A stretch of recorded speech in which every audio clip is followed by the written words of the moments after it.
Welcome everyone back. It's been a little bit of a long time for all of us here, but for you it actually probably won't be that long. It'll probably be like a week for the session. But be that as it may, welcome one and all back to the Shadow Guardians, I guess prologue part 2, because part 1 was the whole Darren's time. But now we are into the grand swing of the Memorem Retribution conflict. In the last session, admittedly, I did do a little once-over with everyone before, because, like I said, it has been a moment, but we'll go into a little recap momentarily. Before we do that, I would like to thank everyone for coming by, as they always do, to see our content, whether it be just some of the sessions or some of our more informational stuff. We always enjoy to see it, and please feel free to leave a comment what you're feeling about the sessions, the system, and things like that if you're trying it out yourself. We always love to hear feedback, and if you want to get more direct feedback to the devs and things like that, you can go into our Discord, which is in the description box below, where the link tree is. I think also the Discord link is there, where you can join. That's where we organize games for different people that want to come by, as well as if people want to host their own games, we can help them out as well. And also, self-unrelated Dream Forge. You'd like to play Monster Hunter, Helldivers, a couple different things there. So feel free to come on by. But in any case, once again, thank you all. We're going to go ahead and get started here in a moment. Just pull something up. Yes, this is what I was looking for. A little real recap. So, it has been in the last few sessions, it's been a bit eventful. Last session was a bit more of a slight cool down, I'd say, period, after a long night, if you will, with the Operation Dinner Dates finality, I would say, or finale. The party had snuck their way into a Memorem of art auction event that was actually masking a meeting of several Memorem Retribution officials and other people from across the Consortium, Lapsus, and just, I'd say, Memorem and Lapsus sphere in general, to contact the Retribution and seemingly make plans for the future should, we'll say, the Retribution succeed in its gambits here. As well as, we'll say, lay the playing field for things should they not, as well for some, we'll say, in the case of, for instance, Lala Vatar. But be that as it may, the party had managed to get a lot of useful information and discover some rather unfortunate things, but also something that they might be able to at least curtail in the future, as it pertains to some of the relationships of people in the party, or of people, I guess I should say, out of the party. Bella Kimaris Watar, as it's now known, the daughter of, or I should say the only daughter of Hawari and Watar, is in fact not just still around Memorem, but is most likely the pilot of the vanguard unit that Retribution has in its army, or its military. The, what was it called? The Chain the Jin unit, or the Chain Jin vanguard. While it's uncertain as to if she is fully of her right mind, or moreover if she's fully on board with the Retribution's actions, as it was found that she has a NLD that's been installed into her body, and some strange connection or activation of the focus system remotely on it. Nevertheless, she is indeed the pilot of the strange dark purple and black unit that they have been encountering a few times as of late. Which I would add that one of the party members, Allure, has a little bit of a fear after their last engagement. But be that as it may, the party has decided, we'll say, knowing this information, to do their best, or do the best they can with trying to seemingly rescue Bella if she is indeed under duress, and has been devising ways to do that in their last meeting, as they talked about ways of making a disturbance signal to kind of disrupt the connection she has with the focus system and eject her from the unit, if given the chance. However, they know that they will need time, probably a month or so, for Balin, Crow, and Brish to develop this type of thing using the planet system. So, unfortunately, at the moment, it's a waiting game. To the same extent, Brew has decided that he will continue to fight, and in fact will be the new test pilot of the glass unit, once he's a little bit more, less bleeding out all over the place, like he has been the last 2 engagements. That being said, I keep saying that being said, I need to stop saying that.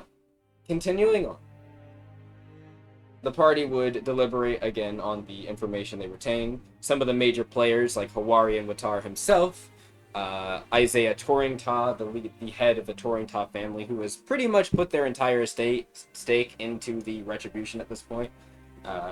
Who else did we have? Jovan Diaz? Yes, Jovan Diaz, the main Memorem Commerce Secretary, or lead. They seem to have been bankrolling a lot of the retribution in secret, using certain funds from the government, who is probably about to now be... well, they're probably going to now try to seize his assets and seize him, as they now know his criminality, I guess I'd say. Along with them, of course, we have players that were a little bit odd to find that were actually in the meetings with the Retribution. People like Heinrich Richard from Gorgata, his assistant or more bodyguard, I guess, Polani. I don't think you actually have a last name for him, but so Polani, a mercenary who the party has encountered, maybe not directly, but has heard of him at least a few times. Being the main time when when Balin and Brish people were attacked, as he was one of the main ones helping the now known Crimson Lotus forces were working with. But outside of them, of course, we have Harris Hardock, a person that is probably the most odd to be in here, as Harris' family is not exactly known to be having the best relationship with Memorem after what happened to the former head of their family, their father. A little incident involving the Consortium and them that led to their deaths. Or them, I should say, the Memorem and Consortium that led to the deaths of his father. However, Harris seems to be more willing to make a quick buck by supplying them refinery information on refineries in the area, selling them materials, fuel, and things like that.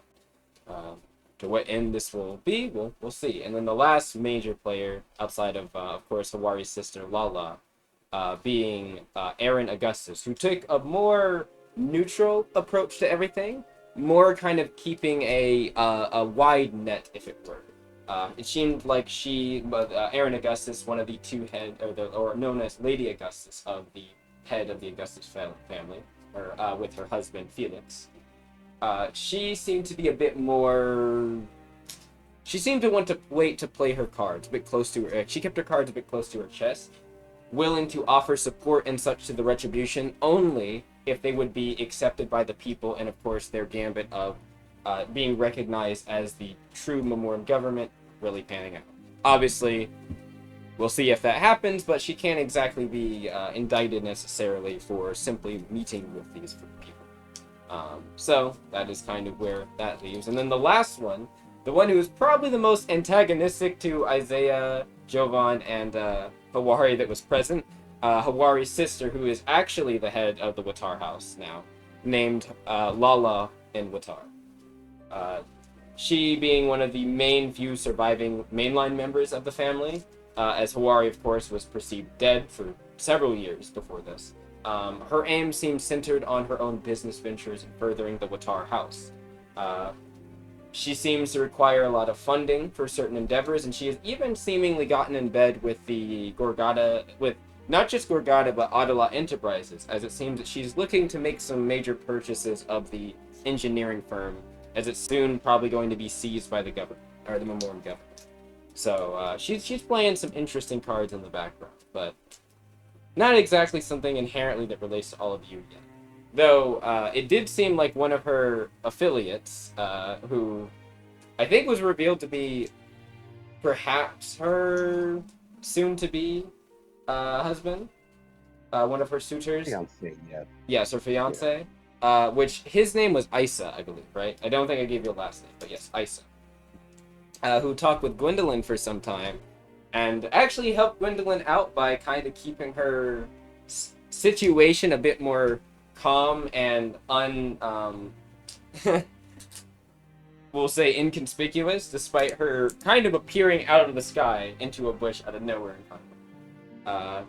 It seemed like he might know a little bit more of what was going on, but they might have been doing their own stuff, and were keen to let you all continue as you were. But anyways, we're getting into way back.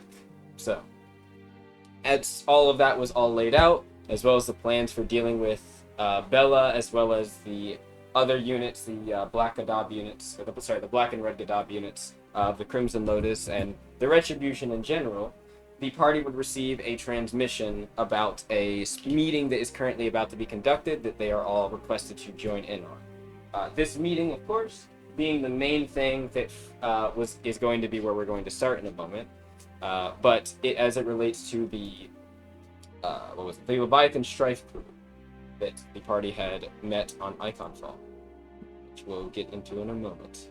Let me see something. Sorry, I tabbed over and I just saw the chat being incredibly unhinged, but that's okay. It's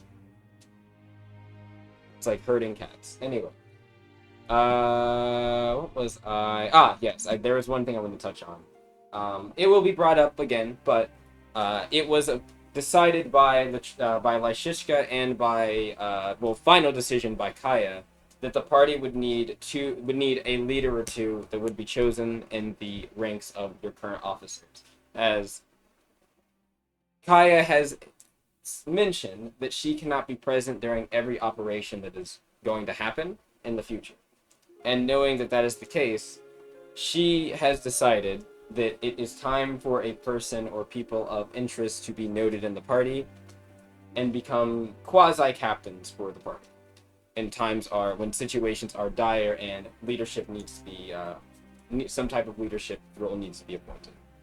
She's of course not saying that you all can't still discuss things as normal and make decisions as a group, but in certain dire situations, like for instance what happened with Operation Dinner Date previously, it is important to have some people that can kind of make decisions that people can go and follow, as well as to keep things straightforward.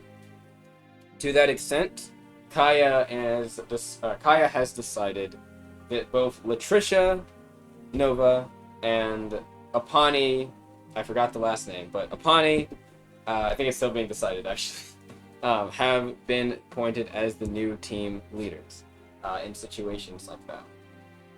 While Apani is hesitant of this role that's been appointed, even going as far as to try to convince Kaya to not appoint her as this, Kaya outlined pretty quickly and pretty effective logically why Apani was chosen out of most of the mix of people, as well as Latricia.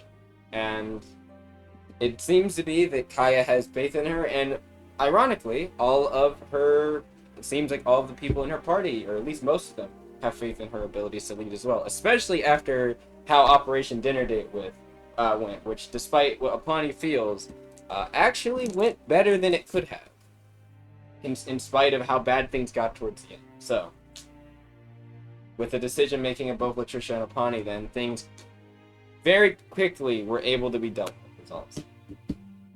But in any case, there was one more little thing that was revealed at the end, before we get into where we're going to start. Apani, while talking with Crow, kind of after talking with Kaya about the whole leadership role and things like that, they shared a little personal moment with each other, laughing and having a little dark humor moment as both of them connected. Crow, while they were walking to the celebration to recognize them as their leaders in the ship before obviously they land and have their meeting, I kind of noticed something about Apani and looked her up and down and then mentioned something that caught Apani off guard. He asked if she had a sibling, or specifically a sister, as he recalled during the event, thinking he saw her at one point, but disregarding it because he realized that the person had a different dress on. It didn't really match the one that he knew Apani was wearing. Noting this, Apani had a very visceral reaction and started sobbing. Kind of unconsolably sobbing.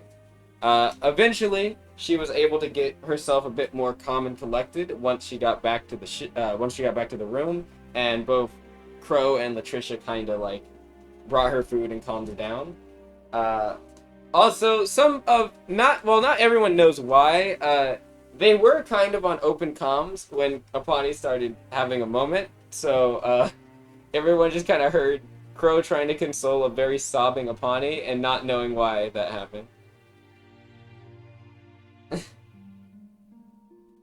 So, yeah, like it's without context, it is a bit like why is Apani crying so much? But after that moment, probably Latricia and Crow would have came back to the party with Apani, looking a bit more cleaned up and seemingly okay. She wouldn't probably have talked about why immediately she was crying like that, but it's currently shelved in the folder of things that we'll talk about later. But yes, the party, Broom decided to make drinks, of course, for everybody. Or not drinks, but, well, yes, I guess it would have been drinks. He would have probably stayed non-alcoholic since he knew you all had a meeting. And he would have also prepared some food for everybody. Brew, while not necessarily being in the best of straits, he's seemingly doing a lot better after his conversation with Allure and I believe Gwendolyn. Also, my internet. Please, don't do this right now. Not the time. Internet. Am I cutting out? No. No, you're fine. Okay. My internet was showing red bars for a moment on Discord and I was getting concerned. Well, anyways. To the current events of things. So, we're going to accelerate after your little party you've had. It is only been about 20 minutes since the party ended. You have actually already landed, but Kaya didn't feel the need to like get you guys to necessarily go yet, but now she is kind of came to get all of you, and you can see as you leave the ship the forward operating base of the Lapsus initiative. There is quite a lot of different groups here. You can see the Memorens, of course. You can see them practicing different regiments or different training regiments practicing right now. You can see the Consortium Control Guard that is kind of off to the side, but they're kind of doing their own little rounds as well. You can see there's some Noblessians kind of tweaking some armored knights that they have. Probably some models you haven't necessarily seen, but they do have a kind of guild silhouette to them. So they probably are. I just thought about this. Imiko would know what they are. They're Noblessian design, but the guild has helped with a lot of their development of things. This is kind of the Noblessian branch of armored knights from them. These are known as, I believe, they actually come from the Vigilant series, but they're called the Stalwart. They actually are a more heavier set unit that is usually made for defensive operations and things like that. So that you can imagine these are probably like more for like base defense for this area. They can project like energy shields and things like that around a wide area to protect zones and stuff. So they're kind of like the units that groups will huddle around, whether it be like smaller infantry or other armored knights and vehicles. You know. But they have those. You can see there's a couple of sea vehicles that are docked currently at the makeshift docks that are made. The large barge that the Noblessians brought is in the bay. It's not actually really fully parked. Like you can see small ships coming to and fro, carrying different amounts of freight and materials. Probably just to build up the operating base and stuff like that. You can see there's some guild officers and some Memorems who seem to be directing people different squads out into the wilderness and stuff. Probably just to make sure the area is surveyed. And of course, you can see there is some... Well, things I would say are relatively going along. What's everyone's passive moods? I want to see something. See if anyone's... Passive moods and awareness. Awareness as well. It is a 21 for awareness. No, 22 for awareness. No, 17. And mood, you said, right? Yes. Gwen, yours as well. I said 14 for awareness. Oh, no, not 14, but 14 for mood, and then awareness, you said 17? 17, but unless you're counting hearing and smelling. Oh, right, hearing and smelling. I'd give you a little bit of the hearing thing here. There's the smell, but hearing. Okay. Gwen? 16 awareness, 17 mood. Okay. Thank you. So I'd say both of actually. So you're gonna get a bit more the mood than Imiko, but you both got the awareness for. As I described, like you're seeing the different groups and stuff like moving around. It is notable that like there is outside of things involving the guild union specifically, you don't see a lot of the groups really working in tandem. Ironically, like you don't see like Memorem soldiers training with control guard or like forge masters or things like that. They're pretty much all to their kind of enclaves a little bit. They're still doing things, and you can see there's like every now and again a guild someone that's like a guild officer will come by and like direct maybe multiple groups, but ordinarily they're all kind of like staying to their own a bit. There's still, you can tell there's like some barriers between some of the nations and their forces here, despite how the initiative is. But the guild is, you can tell, doing its best to kind of break a little bit of those barriers, as best as they can, I should say. Additionally, you can also tell that there is a lot of people missing, you think? Like, not in a bad way, but this area looks like it was built up. Like, it's a pretty decently sized, like, minor forward operating base. There is actually walls, like 2 sections of walls that have been erected to, like, protect the area, too. At least around, like, the water area. Obviously, there's not walls to the water. And there's different groups, like, kind of going around and monitoring the area. It doesn't seem like there's as many people that probably built this place as there is currently here. There's probably a good chance that other people are doing missions right now in operations. Another thing you notice, both of you with your awareness, is the Leviathan Strife ship. So the Leviathan Strife ship, there are 2 water elementals, like large water, or aqua elementals as they're called, kind of like standing on top of some rocks in front of this large, I would say probably it's a Corvette, but it's a bit bigger than the average Corvette, you feel. But it's still probably more like a Corvette than a frigate. You can see there's a few people on the top deck that seem to just be like playing like with either daggers or something like that and talking back and forth. And there are some control guard you can see some control guard and mariners that are currently sitting away or standing away from the water elementals that are in front of the ship, like maybe about 30 feet back or like 20 to 30 feet back, and they're just giving these really not pleasing looks towards this. You can see flying above the ship in the from the flag, it is the Leviathan Strife like symbol. It is the pirate ship. They don't seem to be as perturbed, I should say, the Leviathan Strike people, as some of the others looking at this. There's some words you hear Imago specifically, like as you guys are walking, because you have to kind of pass a little bit of that area to get to the meeting area. You can hear some of the control guard kind of say like, "Petty pirates, what are they doing here? We don't need to work with these cretins." And you can hear that one of the mariners kind of looks over and like, it's one of the orders from the brass. Who knows? Maybe we'll send them off sailing, maybe with a few extra holes in their hull. Do I hear this like right now? Yes, you can hear this as you guys are passing. They're like kind of talking to each other as you guys are passing. Not super loud, but your hearing is very good. Yeah, if they say that, I would like offhandedly mention like, well, as long as we're, kept well behaved and stuff, I think we should not come to blows. Is that right? He's like looking like to the people who are talking. They kind of turn over and see like your group together, and they're like, who are? And they kind of look. One of the mariner kind of looks up. He's like, oh, you're the shadow group, right? With the guild union. What do you want? Yes, and I think you should keep your opinions to yourselves while we're amidst their company, lest we deal with their stuff. Now, zip it. And the control guard guy kind of sits up. He's like, what? He kind of like oh yeah, I guess I should describe like a little bit of what they look like. Both of them. One of them, the mariner guy appears to be like a human mixed maybe Porphyllor. You can see he has rounded fins kind of protruding from his forearms and on his legs, but he definitely has more human-like qualities than Porphyllor ones, like his physical stature. The other guy, the control guard dude, just looks like a regular human with slightly with light skin and a little bit of brown hair, like curly brown hair.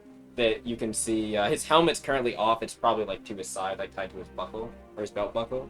And he is very obviously not a regular like basic guard because he doesn't have one of those weird helmets that like covers most of the top of your face and is meant to kind of make you look a little bit more rigid and kind of like very much like a part of the like a cog in the machine. He's wearing like sergeant armor, so he's probably not the highest up, but he's probably not like he's probably like the captain of this small like group of 6 or 12 you're seeing like huddled around here. Or at least of the control guard portion, probably not the mariner portion, you think. But he kind of turns to you, and he looks over, he's like, and he says, "Oh, you're looking to send us out to the enemy." You think we're gonna sell it you out? Come on now. No, I mean, he kind of looks over and he's like, "We heard. We heard all about your what did you group." hear? He's like, "It was all on that broadcast." We know he kind of says, "I wonder why they didn't throw you all to the curb. I guess the guild's really that hard out of luck for existence, isn't it, these days?" Kind of chuckles to himself. Kind of looks over at some of his other control guard guys, and they kind of like look over to see you all. Just there's a couple of like smirks, but they don't really say anything. Is that so? How close is he right now?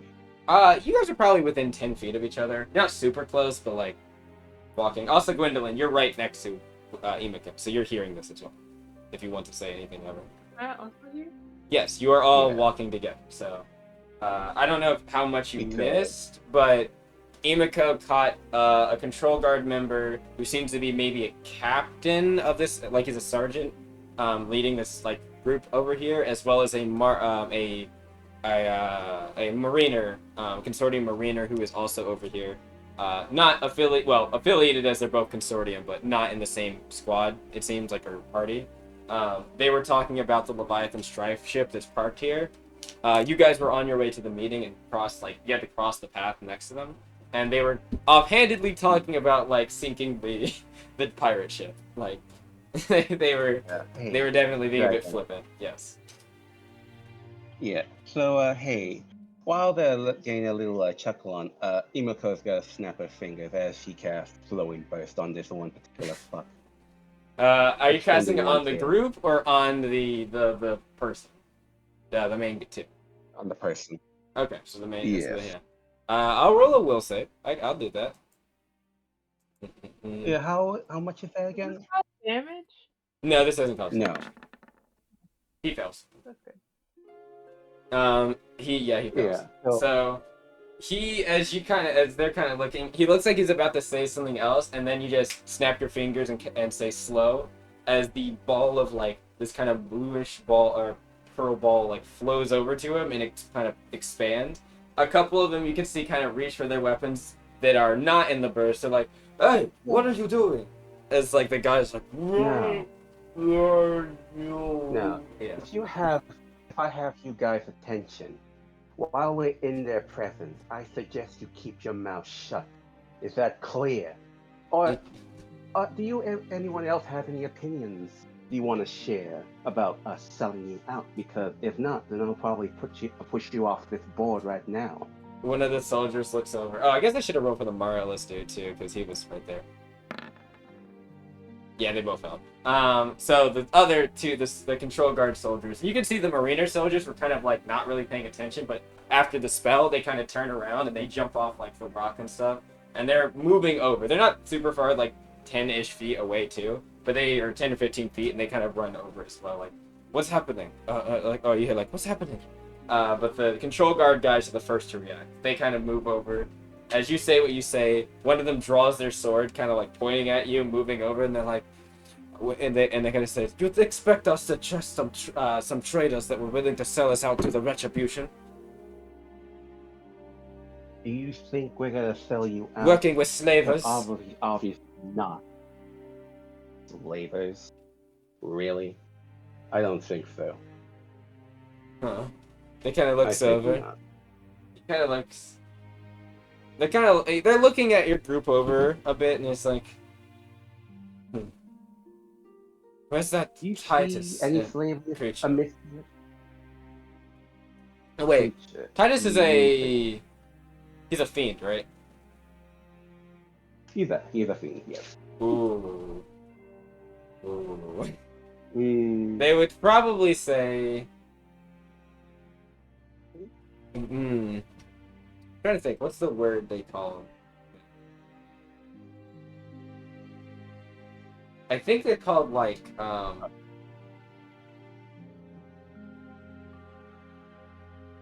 my god, I can't remember the term. They have a term for what they call fiends, but I think they call them, are they defilers? It's like, where's that defiler at? I think it was. Where's that defiler at? The one that was talked about on the broadcast. Defiler. You mean The, Titus? That's his name. Do not call him a defiler right now. who Alright? cares what That's his name, guys, who Titus. cares what a slave's name is? A slave? Yes, a slave before, but right now he's still one of us. Oh, so I guess that makes you all No slavers. matter what his past. He looks. So, The guy in the sewing burst is slowly moving and pointing at one of his people, but that's all you do. Continue. beat his ass. Oh no. Well, he's Yeah. slowed. Also, can they make Yeah. a saving throw against slowed at the end of their turns usually? Yeah. No. Yes. Okay. Keep going. Do it again. I'll just keep track of it. Also, I think, yeah, if Apani or Gwen wants to do it.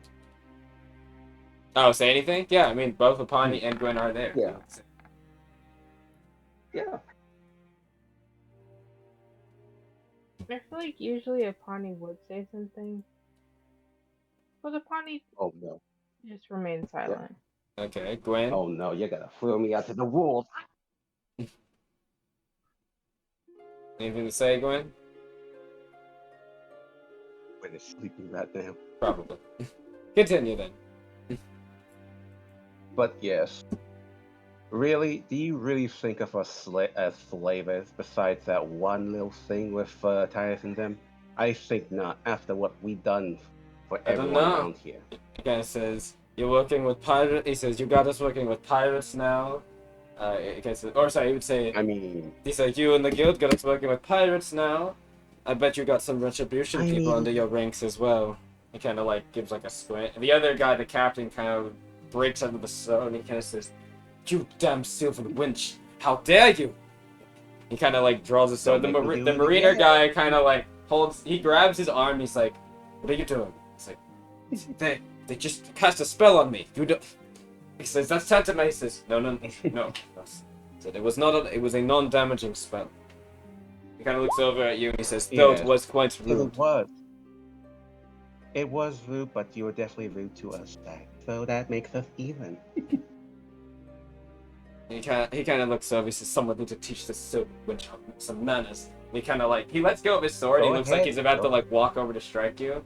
And as he ahead, he steps over about 5 feet to you, I mean, if no one else is saying anything, at this point, Latricia kind of steps over and she's like, excuse me.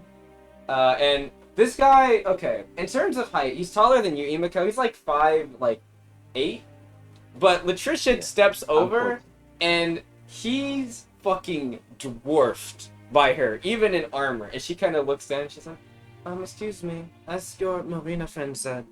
The marina kind of says, we're not friends. Well, acquaintance. We're not, we shouldn't be fighting each other. We're supposed to be working together on the initiative. Isn't that right? Excuse my friend here for some of her language, but I believe she was only saying it so as to broker camaraderie. And all of you seem to, well, you both seem to be quite acting rude. We don't know exactly what the reason is for it. He kind of looks up and he like backs up. He's like, whatever. Also, who cares? The pirates. Well, what use could they be to any of us? A lot of information, you dolt. What do you think they would have? We can get that out of through Oh, torturing but- and other things. Torturing. Is- Oh, wow. The Just Mariner answer kind the of obvious thing. the Mariner kind of How looks at him with a little bit of like a bit of you could actually. What's your mood? Passive mood? It was you said a 14. Yeah. Anyone who's got a 14 picks up on this.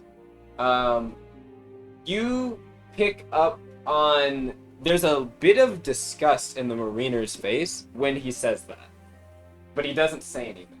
He just kind of like gives him. There's like this Wow. side-eyed look of like, not okay type feel, but he doesn't say anything. The guy can, and as the consortium or the control guard guy continues, he just kind of backs up and he's like, I don't know how you guild weaklings do it, but we get effective results other ways. Wouldn't have to, because in fact, we wouldn't have to worry about this if it wasn't for those damn stuff. And the guy kind of stops as he sees a bit more of the group, we'll say your group, and he also sees, actually Imiko, you'd pick up on this as well. There's a little bit of an audience kind of forming around the outer, like maybe 20-ish feet away from this area, from the back, like near the actual like near the internals of the base, away from the bay or the coast. You guys got a little audience, and he's kind of stopping himself because he sees like a bunch of Memorem guys kind of looking over, and he's like, No, please. Tell us about us being guild weaklings as he just steps forward. Go on. We don't have to wait. The audience in the back. They one can of watch. the Memorem guys kind of says, he's like, oh, what were you going to say about that lad? Did you have something to say? I think that I heard that word starting with an S. And they kind of like, some of the Memorem guys are kind of like smirking and kind of like leaning over. Some of the control guard are like, they're like, yeah, give it to him. He's like, he kind of looks over and rolls something. Could I also roll? Could I roll something Yes. as well? Just to see if he's trying to strike something? Oh. He kind of What happened? he turns, he says, I will not be tempted into one of these foolish little fight gatherings with you. Oh. He kind of says, Hey, with vagrants like you, and he kind of washes his hand to the side, and he kind of just walks over to the edge. We're supposed to be on guard duty. The other control guard guys, they look over like kind of disappointedly, and he's like, you heard me. Everyone keep an eye on the ship. I want to make sure if they do anything, that we're ready. And the Marina guy looks up and he's like, right, that was what we were told, what we were ordered for. Yes. Well, your guys were yes in your mouths, I guess. But hey, let's be the vagrants go our merry way while you simpletons go do yours. Yeah. Laura kind of walks over and puts a hand on your shoulder, and she kind of just shakes her head like, she's like, mm-mm. Yes. Of course. Fine, Lord. We'll go. Latricia nods to Laura. And Latricia kind of, you can see she kind of bows her head for a second, and she's like, we apologize for the inconvenience, and we wish you luck on your watch. Some of the Mariner guys kind of look over, and they nod. Laura just kind of like grabs you and like yanks you forward, like, let's go. Let's now. Yeah. I assume like she's like coming out like when I say, I really hope you have bad. Yeah, it's like, let's go. We need to get to the meeting. And Laura kind of, or Latricia kind of nods like, indeed we do. We have important places to go. Crow, you can see, is looking. He looks over to the control guard guys and the Mariners and just keeps walking. There is a interesting look on Crow's face. It's very hard to pick up on, but there is just like this glint you feel. You're not sure when it happened, but it's subsiding now. This glint you can feel of maybe aggression, just that was slightly there for a moment, but then it subsided.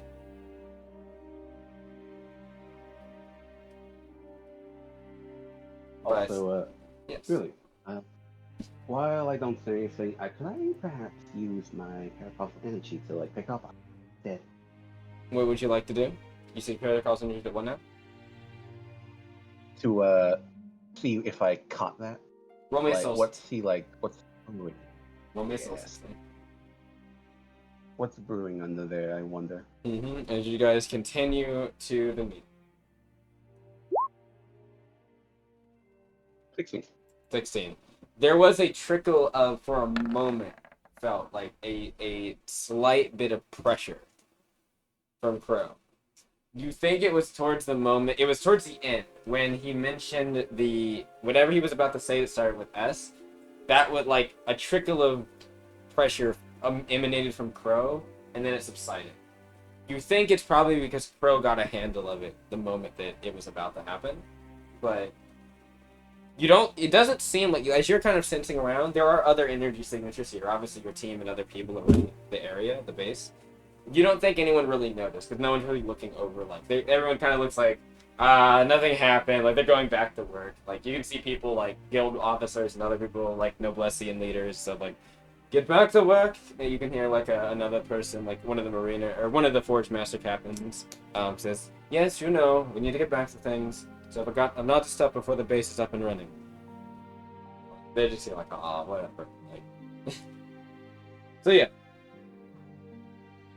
Continuing your walk, you get over to the area pretty quickly, maybe like 3-ish, 4 minutes from then, and you make your way over into the meeting. I will. There's no battle map for the meeting. Don't need one. Yes, it's actually a brawl meeting. So everyone roll initiative now. Yeah. Let me just do that. Yep, throw hands. No, should be. So Yes, please. as you enter, you can see there is two kind of like there's several people in this kind of room. It's not really. It's like a more rectangular room with different chairs. You can see that's been propped up. All the chairs are not necessarily of the same like typing. You can see there is a consortium. You can see there are the 3 consortium people that you remember. You can see that there is. Oh, actually, there's more than 3. So, first things first. I'm gonna go and start in like the order that I see them presented here. So for Noblesse, you can see that there is a very large man that you have not seen before. I'm going to pull up. I don't believe he's got. Does he have line art yet? I think. Let me check. Pixel updated me on something. I think they do have line art for it. No, that's not him. Pixel. Yeah, wait. I might have found him.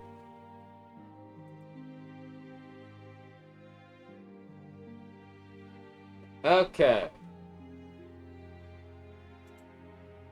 So, he is a hulking man.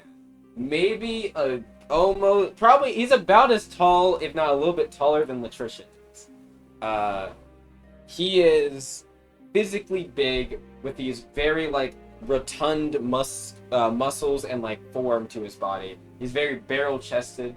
You can see also, he is kind of, like, he's got, like, one of those, vest on, but he's not wearing a shirt underneath, so you can see, like, his, the rest of his skin. It's got a mix of, like, fur and scales and different kind of, like, different sections of it. He seems to be kind of like what you would expect from like a lizardkin, maybe mixed with something more leathery. You're not really sure. But it's kind of like this weird. You actually, with your soul sensing as you're kind of approaching, you sense some kind of a little bit of like maybe demonic energy, kind of a fiendish energy, kind of bellowing off a little bit of him. Nothing crazy, just like a small trickle of it. And he's got this kind of wild, like, I would almost say like, what's the word I'm looking for? It goes around your neck. I'm sorry, collar. Thank you. This kind of large collar of hair that bellows out around the sides of his head and his neck, kind of in a wild, frantic way, and kind of going down his back. He has got this enormous greatsword that is sitting on his back, and an axe that is to the side, just sitting down. And he is kind of funnily sitting in a chair that is very obviously too small for him. He's kind of leaning forward a bit, and he just seems like he is content. He doesn't seem, there's not like an expression to really read on his face immediately. He's just kind of like looking around at the different people. It seems like people have been talking to maybe like attendants and stuff. He has one guard by him, this Noblessian, like, this kind of Servalkin woman, so basically like a cat person, that seems to be kind of talking and like every now and again whispering something to him. He kind of like nods, but doesn't really say anything. When he sees like you all approach, he looks up and gives you all a smile and then actually waves to you. And continues talking to these. You wave back? Can I, wave back, but also, can I overhear what they're saying? I'm gonna have you roll an awareness in a moment, if anyone wants it in a moment. So, outside of that, you can also see, sitting a little bit further off from him, is Lyshishka. Or not further off, sitting close to him, but like I'd say in between him and another group, is Lyshishka, who is talking with one of the dragonkin woman that you met, or that you saw earlier, that Latricia mentioned being a former, COS member, like she was, named Corona. She is currently talking to, she's certainly talking to Lyshishka, and there's also another person there. It seems to be another guild special officer talking to Lyshishka. They seem to be discussing something about, you hear the word mention of like, so has the refinery been scanned yet? And they say like, no, we're still working on getting some scouting, but we should have information within a few moments the meeting starts. And then like they see you, and Lyshishka kind of nods and says, well then, that's good that you're all here. We can go ahead and get things started. Meanwhile, you look over to the kind of north, west, or east side from where you are, and you can see there is, there is a Memorem official, and you can see a vacant chair where Sheen is currently about to sit down, as they are currently talking to him about the information. Like they're asking him questions like, "What did you discover from the operation? Like, what is it true that Jovan Diaz has betrayed us, sir?" And things like that. He seems to be giving them updates on like stuff that you guys have found out, right?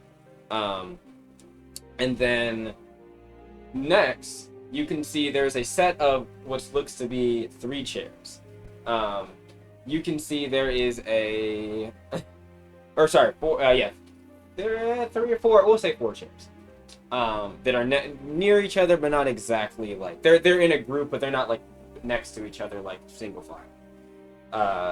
One you can see sitting is Macy, who is talking with one of her Forge Master guards. Another, you can see the large figure of Koa, the Shockman, who was you talked to before the summit, the Mariners chief or leader. He is also talking with one of his guards, it seems. And then also you can see there is a person you don't immediately recognize, but they seem to be a human, mostly human appearing. You kind of get this weird feeling like they might have some elvish lineage, and it's a little bit of their ears are slightly pointed or tipped, but it's not super pronounced like an elf might have much longer ears. This one seems to be like more of a human on the elf side, or than the elf side. They are talking with a couple, like 2 control guard members, and these guys, you can tell one of them has like similar armor to the sergeant you saw outside, and the other one seems to have that kind of like bowl, like cut helmet that covers the main top half of their face, and they just kind of are nodding along as the other one kind of mentions like what they need to grab soon, and to keep an eye on. He points over, and you see he's pointing over to the next group, which is, we'll get to that in a moment. I just forgot, 4th chair. In the 4th chair, actually, is it vacant right now? Let me check something. Do they show up later, or do they show up now? I'm checking.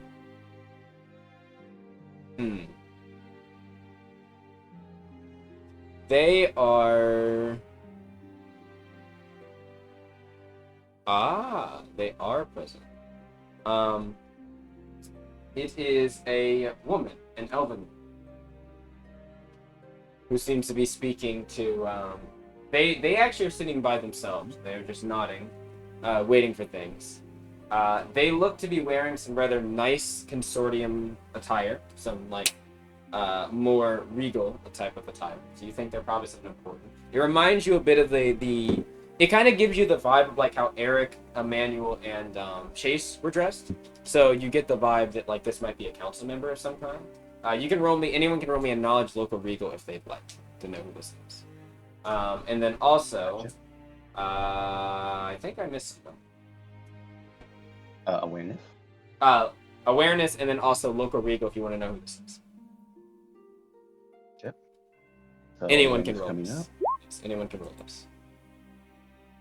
7, of course. Then let me feel awareness.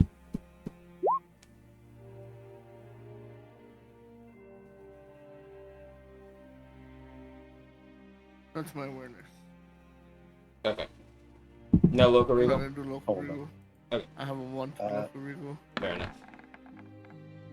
I rolled a 17, but let me just check. Hold on. I didn't Did Apani want to roll? E. Oh, 19 for awareness. that's right. I think I Apani can might. roll. Oh, there you are. Did you want to roll? It just my Discord was doing the thing. Ah, that's all right. Sure. Awareness, local regal.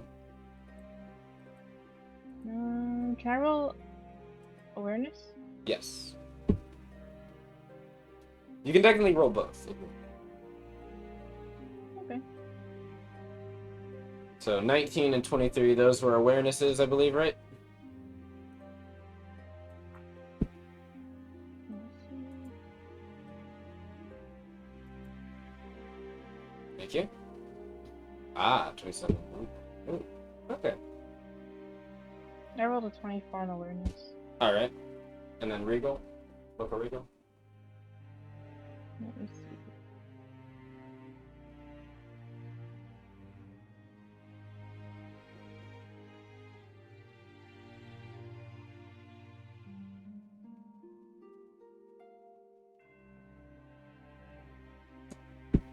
The 21. Alright. So, everyone passed the checks they need to. So, I'll do the local regal first. And kind of answer, fill in the blanks for people that I did not give you names for. So, first off, the guy that pointed at the keeping an eye on thing, his name, I believe, is...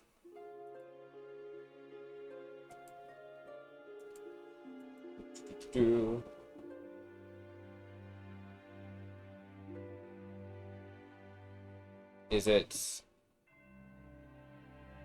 No, it's not Jacob. Okay. I saw my notes and I was like, Jacob?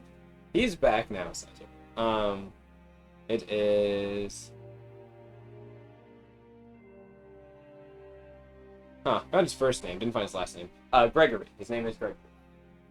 He is one of the control guard. He's one of the consortium control guard leaders from the consortium. He's often been a leader. He kind of is a older. He's from before the new council. He was not reallocated and did not leave with some of the control guard that decided to when the new council was appointed. He's from an area up north towards Ceylon, which is kind of more of the, we'll say, religious capital, I guess you can say, of Lapsus, of the consortium. He's a little bit, he's definitely abrasive. He's not known for his like of the Memorem. In fact, actually, he is one of the main leaders that was part of the Memorem, how should we say? The initial Memorem operations, not the ones that Darren was part of, but the initial ones, he was one of the people involved with that nearly 2 decades ago. He wasn't necessarily a commander during that time, but he was a decently high, like a sergeant. And he has simply rose through the ranks since then to be more of like a commander. And that's why he's here. He seems to be the one heading the control guard of this area at the moment. He's rather... he's a very silent brooder type of man. He doesn't usually tie to speak often. But he's known to be quite watchful and somewhat suspicious. Also, you've heard from his reputation. He's actually been someone that's uprooted a few crime syndicates by his watchfulness and stuff like that. So he actually has a pretty good record of taking out like nefarious individuals in and around the Consortium. He was one of the main people in the pirate crackdowns that happened in the early parts of the afterwar era. So got a little bit of a reputation. A lot of Consortium people love him, despite his demeanor. We'll say. But outside of him, the elven woman you see, who seems to be maybe high elven, she's got like dark, you can see she's got brown, kind of like a light brown skin tone, and she's got this kind of pale purple hair. And there's a glint in her eyes that you can tell is some type of magical, like, or spiritual kind of like aura. And you're not sure exactly what she's doing. She might be just kind of using her eyes to see certain things, like maybe like you think that there's some type of enchantment around her eyes, allowing her to see through certain things, and maybe see certain things about her. That's just a guess, you could say.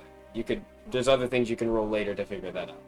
That being said, her demeanor immediately tells you who she is.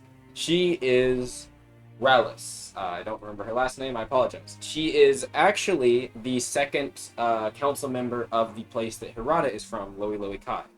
She is one of the main 10 council members of the Consortium. So for her to be here, kind of in a foreign country in a way, it's a notable thing. I guess a former enemy country. It is kind of surprising that it's not either Emmanuel or Johann that's here, considering that Delra was the one attacked. But in a way, you could also consider this maybe being the reason they weren't the ones brought, because it could be assumed or it could be believed that their judgment might be skewed in a negative light being here if, considering their part of the region was attacked. But besides that point, Rallis is also known as a very good enchanter and communicator. She is able to speak many different types of languages, and one of her hallmarks is that she is known to be able to, how would I put it? She can project magical holograms of vision for people to see through. Almost like a scrying window, if you will. So another reason she might have been brought here is for communication purposes, she's superb. She can probably make a window that people in the Consortium Council could all talk through and see you all through in a matter of moments. She would just need like a few seconds to draw a ritual symbol. So that's probably the reason she's here. Good community. That being said, the other one that I was going to point to before I get to the last was the person by the name of Ravis. He is that very large hulking lizardkin devil kin man you see. He is one of the Noblessian leaders. In fact, actually, I think I have his notes right here. And if I don't, I'm going to be upset because I deliberately was like, I'm going to pull them up for the session. Ravis. Oh, no, Ray.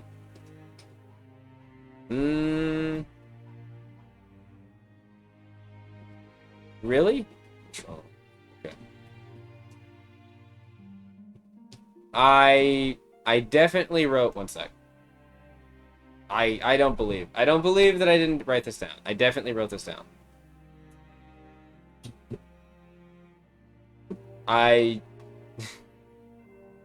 There is no way.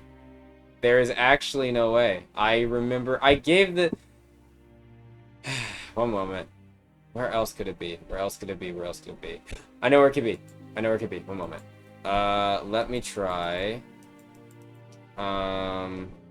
Art order doc.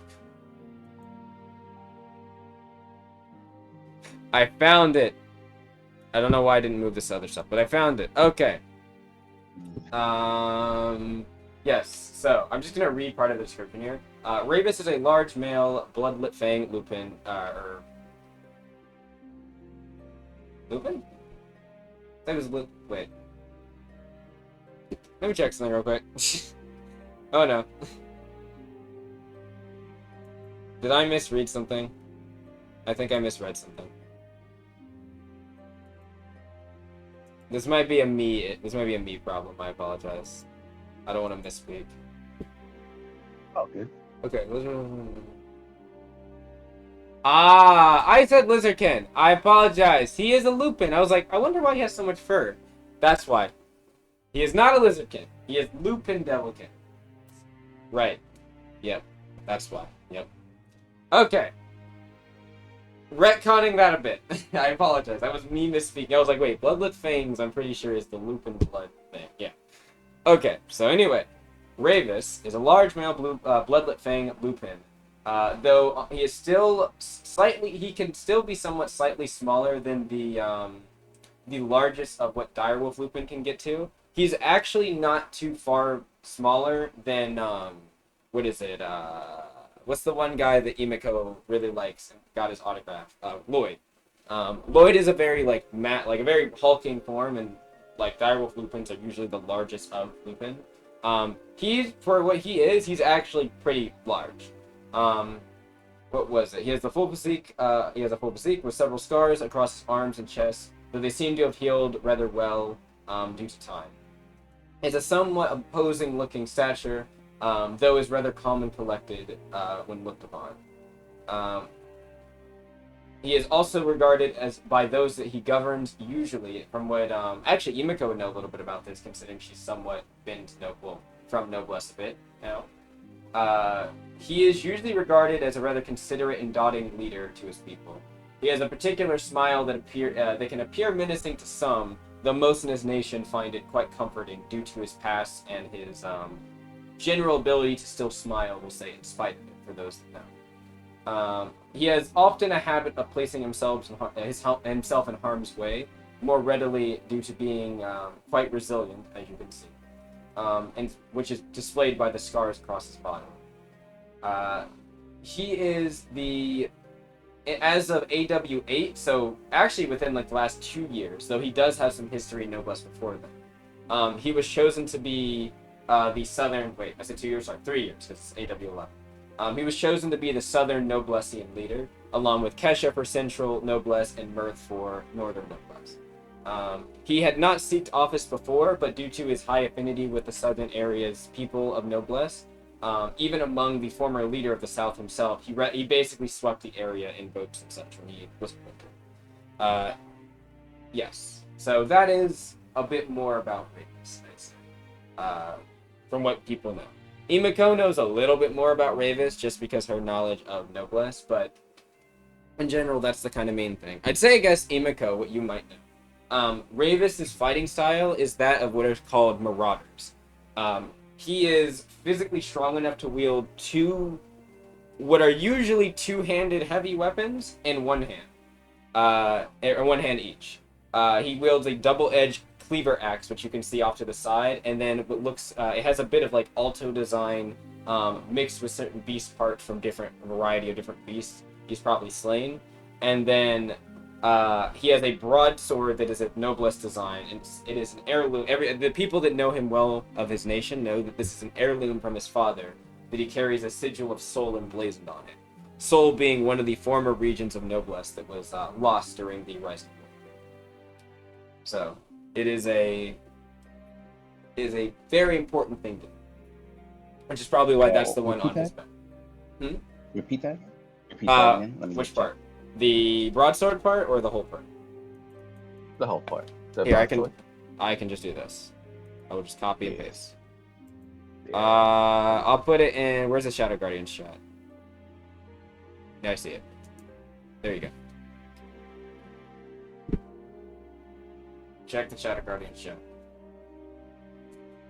That'd be a little bit more of what you would know about him, personally, with his fighting style and stuff.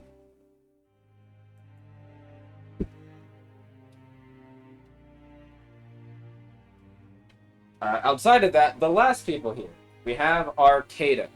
Kata seems to be with one other kind of axe-wielding, well, not wielding now, but axe-wielding pirate that's currently standing behind her. Kata is actually not sitting. She's got her arms crossed and just looking at different people, tapping her feet. Some definitely, from what you can all tell, just from passive moods, annoyed. Like, she does not seem to be wanting to be here really, or be around some of these people. But she is very much just dealing with it for the time being. She has the look of, can we just get started with this already?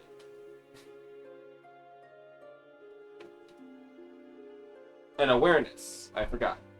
In terms of what you're hearing, everyone's discussing relatively similar things. What you can overhear from some of the Consortium people is, of the different branches of the military, is they are kind of discussing the trustworthiness of the information regarding, or from what they're claiming to being provided, the Leviathan Strife.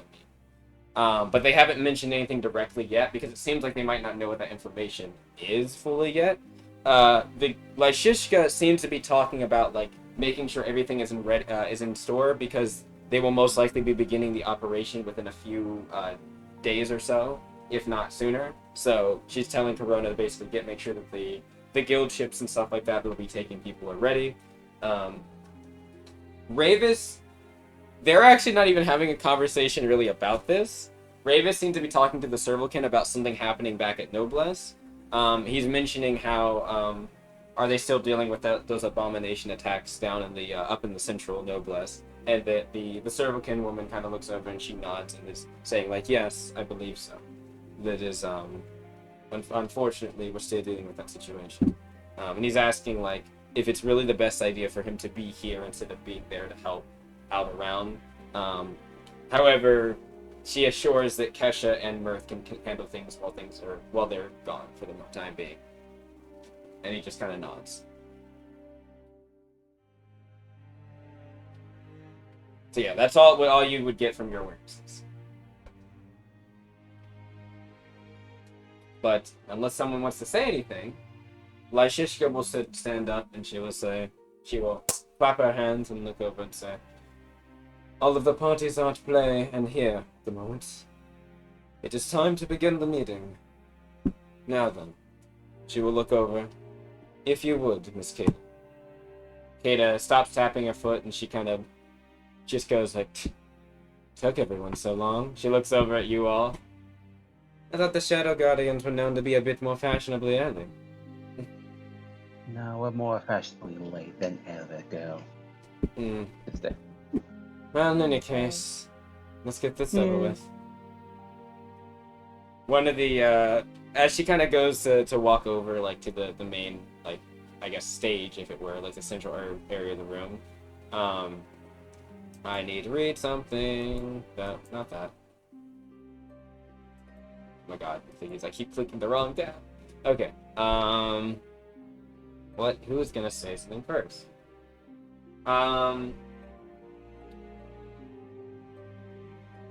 Ishin? No, he's not gonna say it first. The first person to speak is actually Rallis, who kind of says, wait one moment. You can see she closes her eyes, and then there's like a moment, you can see a sigil around the floor around her chair begins to glow this kind of like pale purple light. Her eyes open, and I would say you all feel like a pulse of energy, and you see these kind of like two thin lines of light kind of like appear in front to her left and right, and then slowly begin to open like eyelids. And you can see a kind of like a spectral window, as you can see what looks to be a room of different officials on one side, and then another room of what looks to have would be, actually she probably wouldn't need two of these because they probably would only get, so only one of these things open, and it has a bunch of officials. A few of them you would all recognize, people like, for instance, Eric. You recognize, for instance, Reinhardt, and a bunch of other Consortium officials, but there's quite a few council members in this room, like about 4 or 5 of them. You see Reinhardt, you see Eric, you see a long-haired elven individual, who is a bit androgynous, but you think they might be a woman. It's hard to tell. with the type of attire she's wearing, or they're wearing, I should say. They are named. Yeah, you guys got a good enough logic or local regal. Their name is Cyrilek. They are from the Hirasi province. They're the second leader next to Chase. So, you don't actually see Chase here, but you do see Emmanuel, the stout kind of, dwarven man who's kind of sitting down in like a chair and just kind of like has his arms crossed. He looks a little bit grumpy. And then beside him, you can see what looks to be a very beautiful man with kind of shoulder length. Actually, no, probably longer, like lower back, like upper back length hair, kind of golden white hair that kind of has a bit of a shimmer to it, and these beautiful kind of hazel eyes, or not hazel, sorry, mix of like almost like a hazel and blue mix that flows together, and they have this kind of radiant presence about them, I'd say. But they are named Johann. They are they are the second council member for Delra. So both Delra leaders are present for this. And then also, of course, Hiran. Reinhardt would speak, and he kind of says, you can hear kind of like a chimmering sound whenever they speak behind this, like, almost like pane glass, like, spectral window, as he says, I apologize about the lack of officials currently present. However, there are other things in the consortium we must attend to, considering the recent attacks and such. However, we will be here to listen in presence for certain voting. They nod. Rallis just kind of looks over and says, we are ready to begin.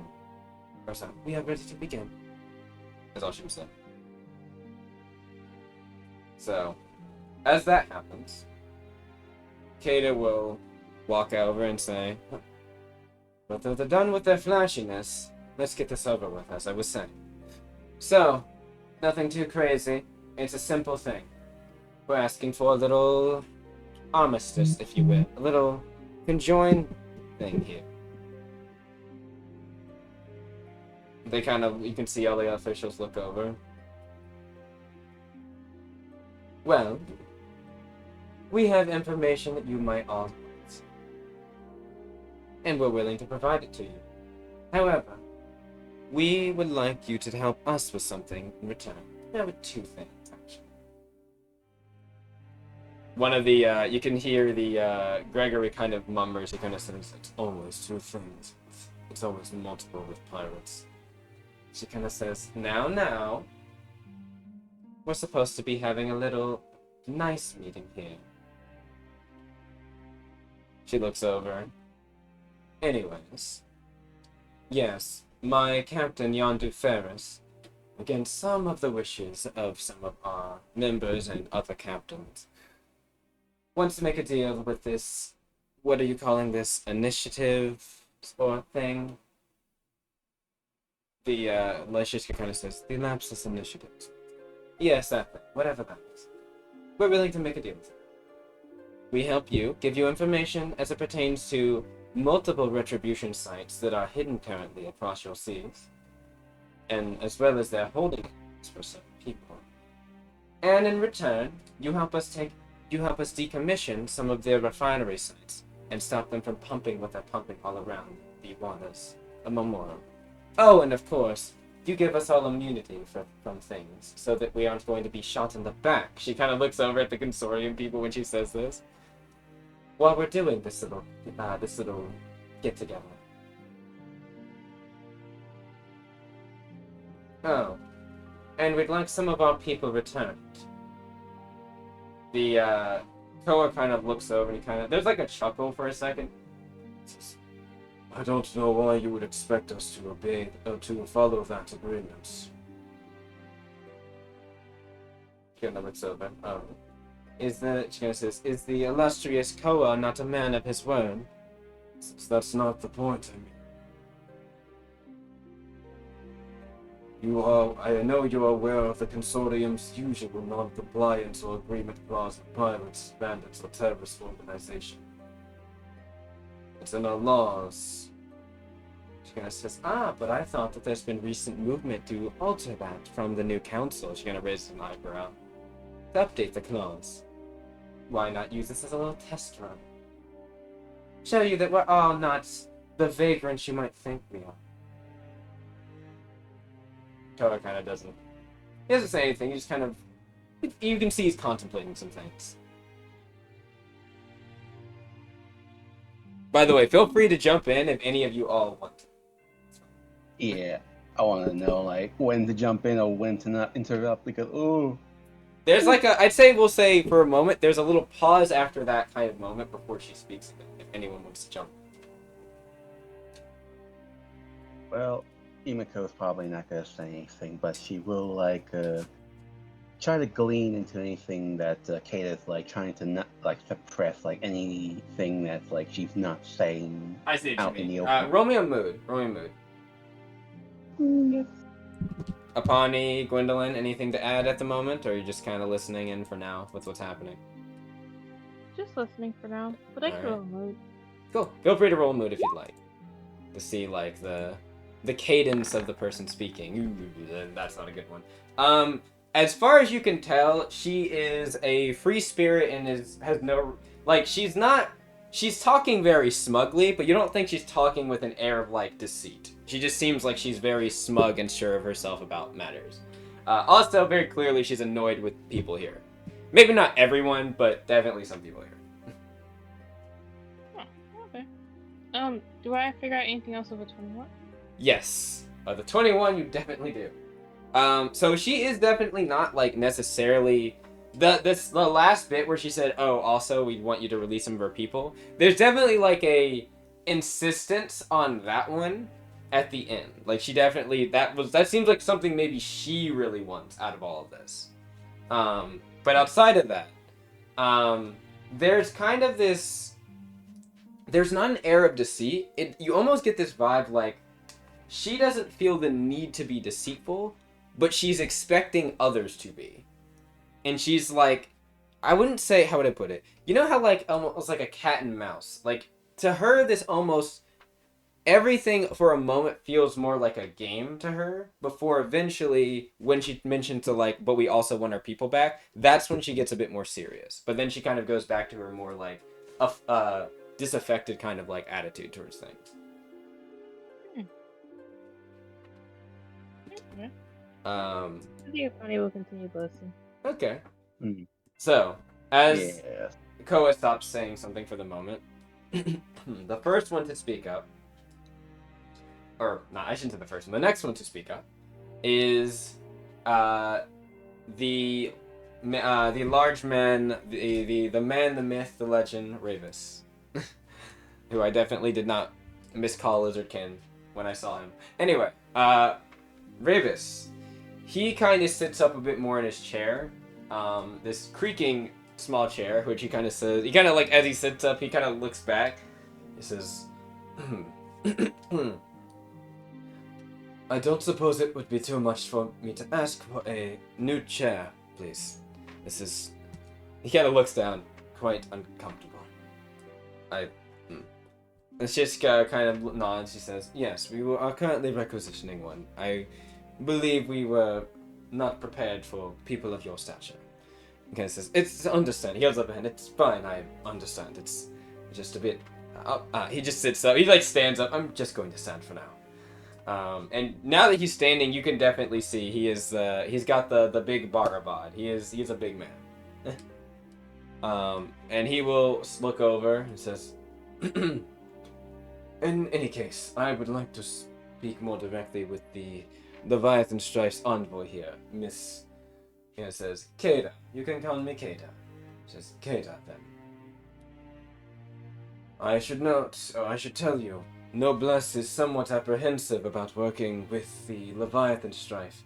They are a known pirating eco-terrorist group in our parts, which has for several years been at odds with, he kind of looks to the round, many Lapsian nations. However, unlike the Consortium, we do not have such clause that complicates us when dealing with situations like this.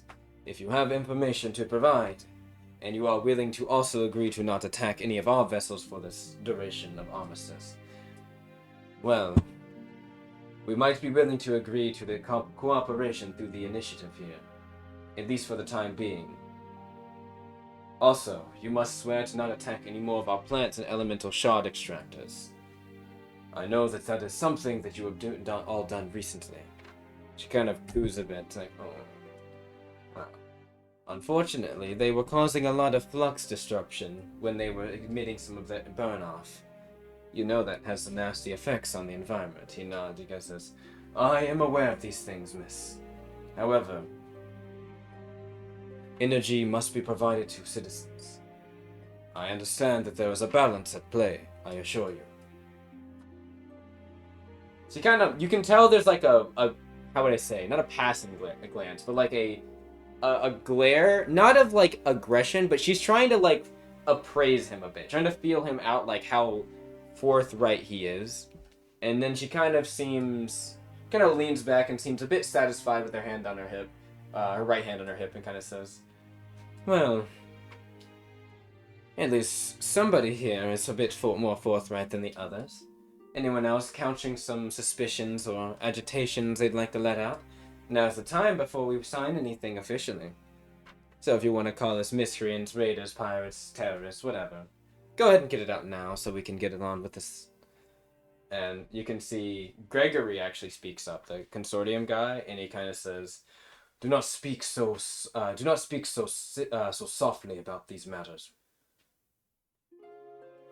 Your group is your group are eco-terrorists that have terrorized the consortium for years. What do you think happens when you decommission those plants and destroy our refineries and such? People go without energy, power, things they need to survive." He kind of looks over and she says, "Oh, is that what you call it? Or are you more worried about what you can use to next bomb your next imperialist endeavor or something?" She kind of waves her hand, kind of like off to him. And says, "That was the consortium many years ago, miss. We are not that consortium." Because you think just because you switch a few seats of leaders around that your whole nation's gonna be peachy and nice? I hear what they say about Sylvans, Fiends, Memorums. Beast people. She kind of looks over at a few, and she says that. Gregory kind of sits, he kind of thinks for a moment. Bonnie, you were going to say something? I was gonna say, let's not get too heated at the moment. We have a common enemy, a retribution. And the sooner we can tackle the problems, the sooner we can address other issues. Yumiko will also chime in to say, like, yeah, besides that, can we all like aside with this little childish thing and get on to the main point? Gregory kind of sits up. Actually, Gregory won't say. He looks like he was going to. He kind of sits up a bit. But before he speaks, Rallis actually says something. She says, "My dear, she says, these are not petty matters. Many people have died many people have died and suffered as it pertains to these issues. I believe it is a bit unfair of you to just simply ask us to look over that simply." But she looks over at you, Bonnie. "I can understand the gravitas of the situation, and the fact that we do share indeed a common enemy for now. However, I must ask, why wait until now? It seems as though that your group was aware of the Retribution's movements for some time. It seems as though," she says, "I wonder why you have come to us now for assistance." It says, Kata kind of like scoffs. She's like, "Assistance? We're trying to help you." Rallis kind of like, her eyebrow kind of raises on one eye, and she says, "I hope you know I can do more with these eyes than simply just project images and communications. I can see many things outside of the naked eye." I don't think any of the other matters discussed are petty by any means. I just think that we should stay on topic so that we can at least fix one problem today. And as for why I think she would be coming to us about this now, it's because we're all kind of getting absolutely fed up with the retribution at this moment. Yes, I am too. Relish So nods, can we please indeed. along? Then I will cut to the chase. Then she looks over at the council. You can see they're murmuring about something behind like the projection, or the magical projection, but it's kind of unintelligible. You can't hear what they're saying. Whether due to them just being quiet or Rallis possibly causing some disturbance, so you can't. But either way, she kind of looks over. Then I will cut to the chase. The council is currently in disagreement about this particular, with near a one-third split, and the rest, with a one-third split being against, for, and undecided regarding this decision. The cover that could be provided is that this is the initiative's decision rather than a consortium one. However, we cannot get out of the fact that it would still need to be endorsed by much of the council.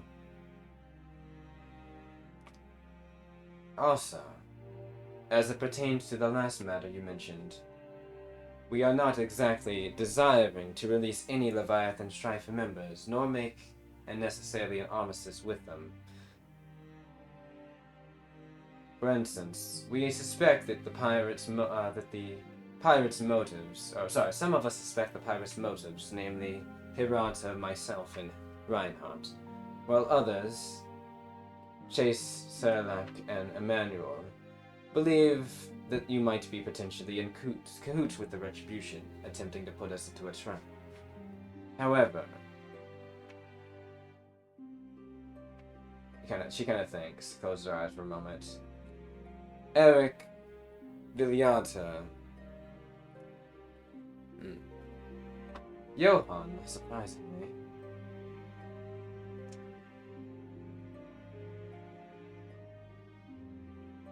Wait, I feel like I'm forgetting someone. That's 9 people, right? Who am I forgetting? Is it Eric, Viliata? You forget Chase? Sadara, that's it. Eric, Okay. Sadara, Johan, and Viliata, however, seem to be more for this. I am willing to change my vote from undecided to for. You can see the council in the screen actually stops talking and kind of looks out to like what's happening now. However, there would be some assurances need to be made, similarly to what the Noblessians are asking of you. Not just not attacking our plants and such. We would like you to return some of the materials that you've stolen, as well as a non-assault or compliance between us. All initiative members needs. Kata kind of looks over and she says, I don't suppose that's a problem. Like I said, we're not exactly looking to get shot in the back, and with some, we have to worry about that. But if you're not shooting us in the back, I don't see a reason why we would need to shoot you. We do have a sense of honor, much as it might be a surprise to many Consortium individuals. I do think it is a tad bit interesting that some people think that you could be working with the Retribution, because I don't remember the Retribution caring about the means, and if I'm not mistaken, you do care a lot about the environment. Indeed, and the Retribution does not seem to care about it outside of their war effort. Well, outside of what they can get from it from their war effort.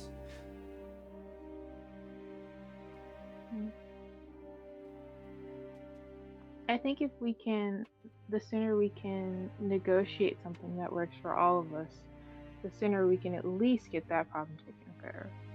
Because the longer that we let it linger, the more destruction it's going to cause to us all.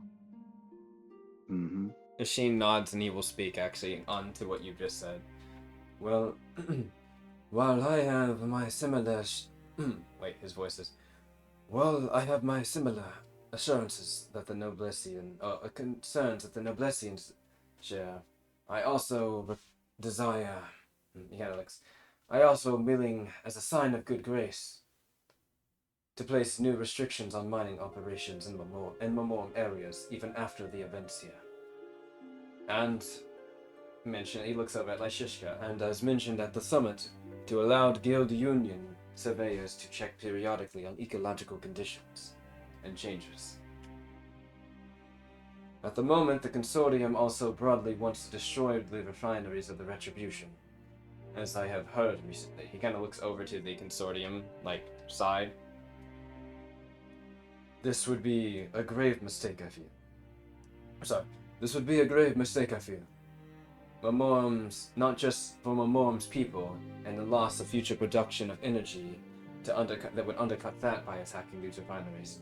But and he kind of says, but also, I feel that it could potentially disrupt more of the ecology if these were not properly decommissioned rather than just bombed.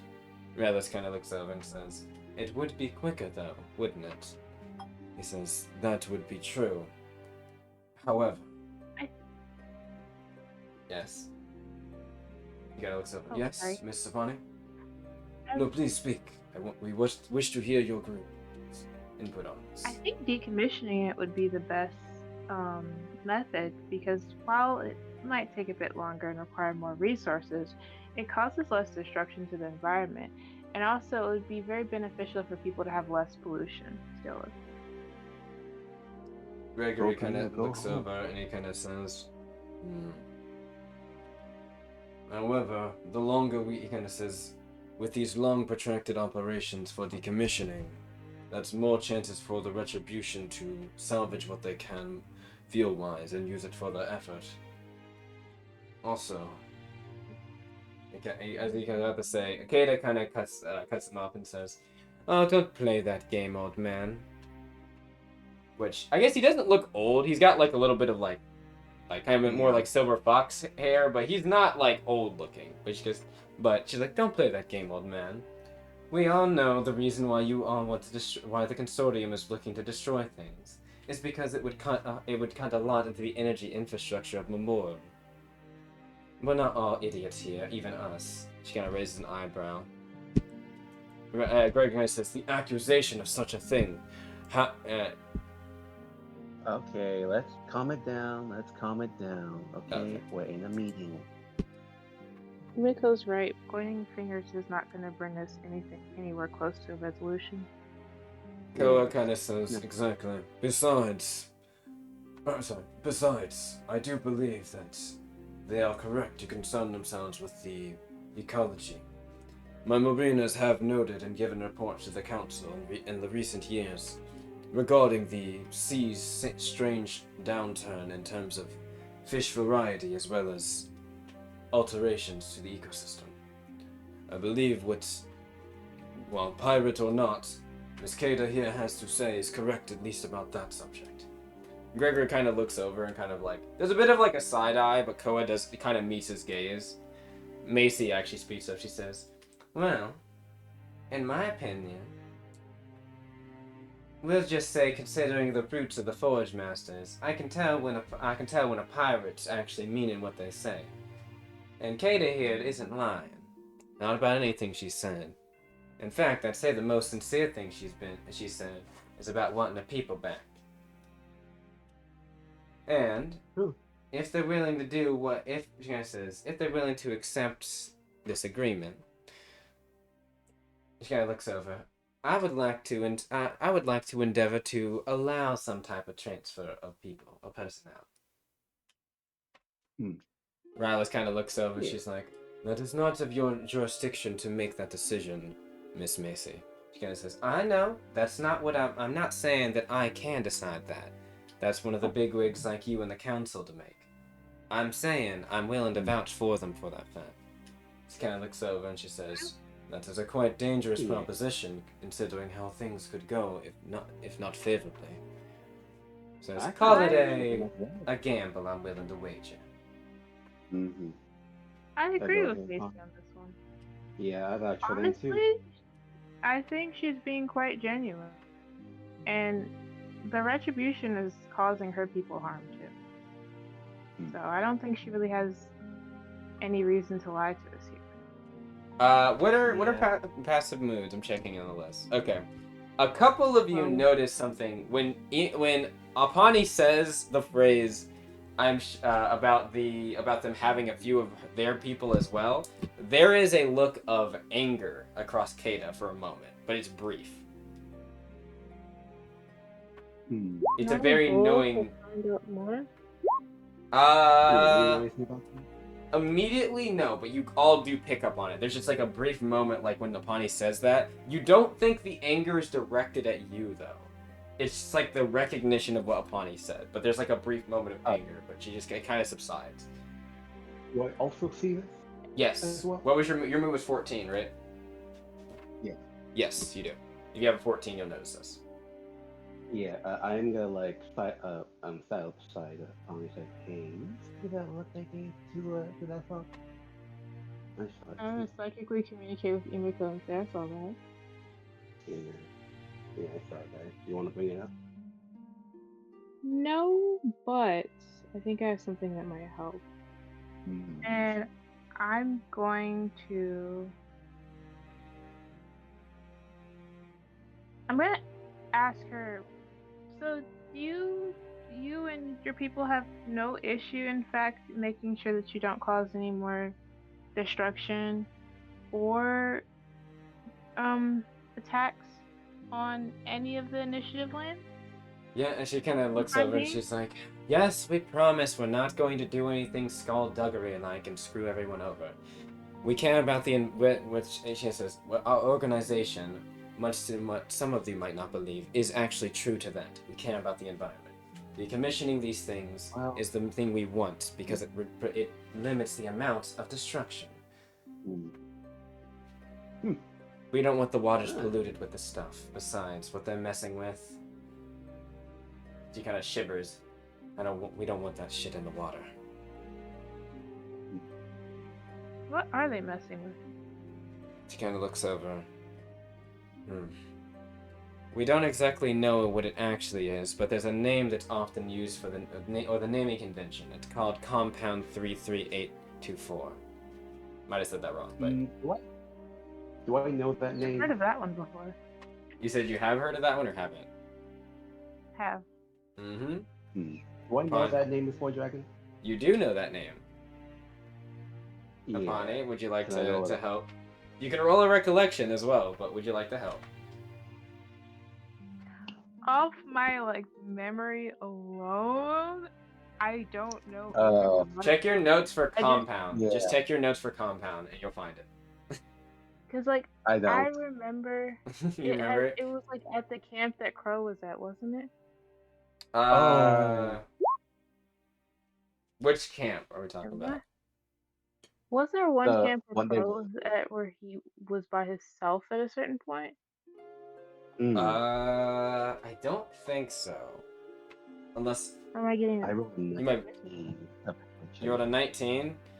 Imiko, did you search your notes? I don't have my notes on that, Dragon. Fair enough. Gwendolyn, did you have any notes about the compound? The compound? Oh wait, I found my notes. You could also probably find this in the Shadow Guardian notes. You might need to go to the old thread, though. It's compound 33824. I might have misspoke about the number, but it's compound something. 33284. I apologize. Isn't this the green and black goop? It destroys the environment. So you're remembering it, yes. Isn't that the fucking thing that whispers and shit? Yes, it is. Yep. Yeah, hey, can I say, once she says that, Imiko's ears perked up and she will say, oh, you mean that whispering shit that keeps on, whenever people mine that stuff, right? Yep. Actually, believe it or not, you actually did talk a little bit about this when on Icon Fall. It was, it wasn't your group, it was Titus's group, but still, they did talk about this, but yes. She's like, yeah. One of the main new fuel on the Lapsian markets. She kind of side eyes. She's side eyeing most groups when she says that. Oh yeah, about that. Oh no, go ahead, Pony. No, you go first. Sorry. No, I'll say that for later. So Pani just says it's one of the most destructive fuels of them all. I mean, if you want to, it's the quickest way to kill the environment and the people along with it. Rather says, though it is Yeah. quite efficient. And looks over. Efficient but deadly. True, but many Deadly as things well. are. But not only that, it also causes hallucinations, a bit of like mutation to the body, Rather and kind of also says, maybe a connection technically, to the. those are unconfirmed Technically, reports. we were there. Technically, Actually. it is not. Technically, we said- were there. Yeah. So technically, yes, we did see it. It was confirmed. So yeah. Rallis doesn't seem to add much more. That's all she really says. Gregory kind of thinks, she kind of looks over. It is one of the main fuel sources in some of our military at the moment, or it is soon to be. Well, that's gotta be a beneficial in the problem. long run to find a better fuel source. Unless you want to Has have to the be a whole shit military hallucinating. Mm-hmm. He kinda And also says, mutating as well. We have not. He looks over. We have had minimal incidents with the fuel. However, we understand that containment is very careful. Kata kind of looks over its containment. It doesn't matter if you try to contain it. No, there's always a 1% of it actually coming out. There's never like a. Mhm. Yana looks over. I understand it is a hazardous material. However, many fuel sources are. Outside of maybe certain biofuels. It's not just a hazardous material, it is the most hazardous material. The longer you Yeah. work with it, the more you'll end up dead. He kind of Not looks at only you that- all, like, questioningly. Like, he's not, like, accusing. He's kind of, like, questioning, like, what you might know, it seemed. But go ahead, continue. Not only that, It's what so if, funny. but what if, like, hypothetically, like, an enemy knows that type of secret and decides to sabotage you? What happens to that, if it gets out? Massive stuff will happen. It will suck. It will suck hard. Kata kind of says, well, ironically, that seems to be a situation happening. She looks over at him. She's like, what do you mean? Says, the depot that we're talking about going to right now for this operation. This is Kata speaking, sorry. It was one of yours once before. He kind of says, You can see he pulls out, like, a paper from the side. Refinery R38. Oh. Apani, I think we're gonna have to do this shit again. She Yeah. says it out loud. We're gonna have to deal with it quickly because if they already have it, the faster we need to decommission it. Not only so it doesn't destroy the environment, but so they don't use the same weapons with the same fuel to destroy us. Rallis kind of I don't says, wanna do- officially, it is not something that is not a refinery currently used by our military. It was privately owned. We just happened to get certain materials from it. Kata kind of says, you lying. She kind of says, that being said, as it isn't Privately necessarily owned by ours. who? Privately owned by who exactly? As she kind of Rallis pulls out a paper. As current logs we've been able to pull up about it, it was privately owned by Gilded Forges and then was transferred ownership over to the Hardock family. However, they seemingly lost its, ownership during the Retribution events, though it was lately reported, so the exact time when it was taken over is not exactly known. Imiko, like, you see Imiko, like, visibly, but not, like, no sound is coming out, like, really, like, throwing up a hand, like, oh my god. Gilded Not Forges yet. is one of our contractors for the military, so it is not unperturbed that they owned it. And when they transferred it over to the Hardocks, they are also one of them. We did not find any oddities with this transfer. At the time, at least. Yet one of the hard outside of... What was Go that, ahead, Bonnie? go ahead. Oh, sorry, I didn't mean to cut you off. No, go ahead. No, you go ahead. It's of our utmost importance to decommission this and get rid of all of it as soon as possible, especially for, I would say, for the Consortium people, because the Retribution is going to probably use it to target you. Gregory kind of says, target us. Well, it burns, I imagine, like many other fuels do, but what would it matter if it's...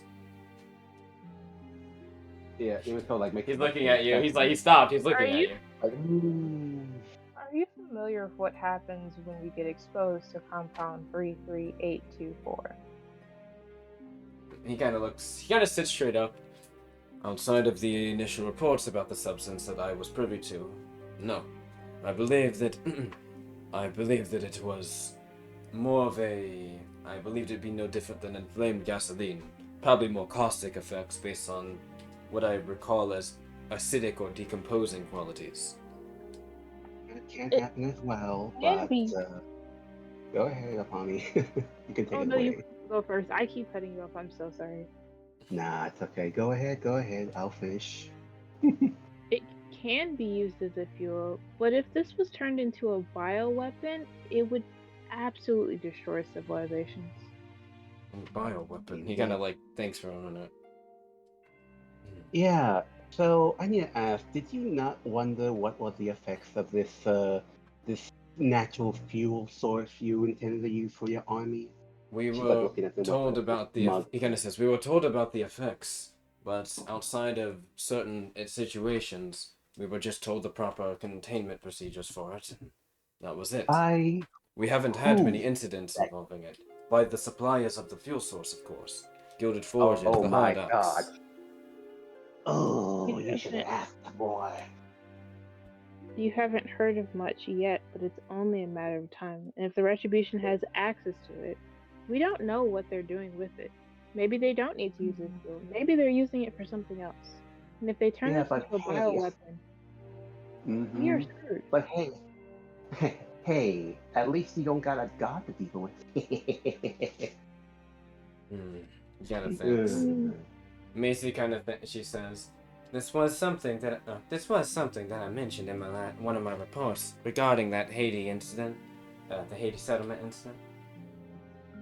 Rallis kind of nods and is like, I recall a Consortium Council briefing about the matter. However, at that time, certain information was deemed inconclusive due to how would you say, external involvement. She kind of looks over at the guild, like Shishka and some of you a bit. Like Shishka kind of will sit up and she'll just say, oh, go ahead. Oh no, let's just go first. Like Shishka says, our group was reacting to a distress call and abnormality seen in our system. That is why we were in the area. That is why we were in the area at the time. I believe we did file a report to the consortium about this matter as well, as our involvements there. The Alto as well were involved with that altercation, and we were acting to assist them in that matter. Not to mention, we have also been investigating the fuel source since that incident. Rallick kind of looks over. Yet you have not shared your reports and findings with us. I'm curious as to why. Lyshishka says, because it is a thorough investigation, and because multiple parties here at this meeting currently are also people that have also groups that have used this fuel source.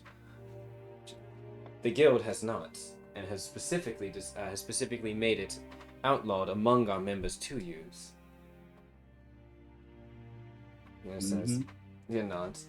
Rallis will say, I see how that's your point. I see your point. Nevertheless, she looks over at you, Apani. You mentioned speaking of a bioweapon, and it sounds as though you have more direct information that we are not privy to regarding this fuel source and its more hazardous conditions. Fuel source it can be used as a fuel source when contained properly. But my concern is what if someone intentionally does not contain it properly and uses it against people, especially given that who the retribution is targeting. Regularly, you can see there's a bit of concern as he kind of looks down. The amount of people that could be harmed. We You gotta don't need. It's better for no one to have access to this at all than for the retribution to have access to it. Rella says, says, this resource has been very instrumental in uplifting many of our areas for energy production. You know what you would be asking. Yes, and I'm surprised you No, guys haven't been hearing like crazy shit while you've been using it for a long time.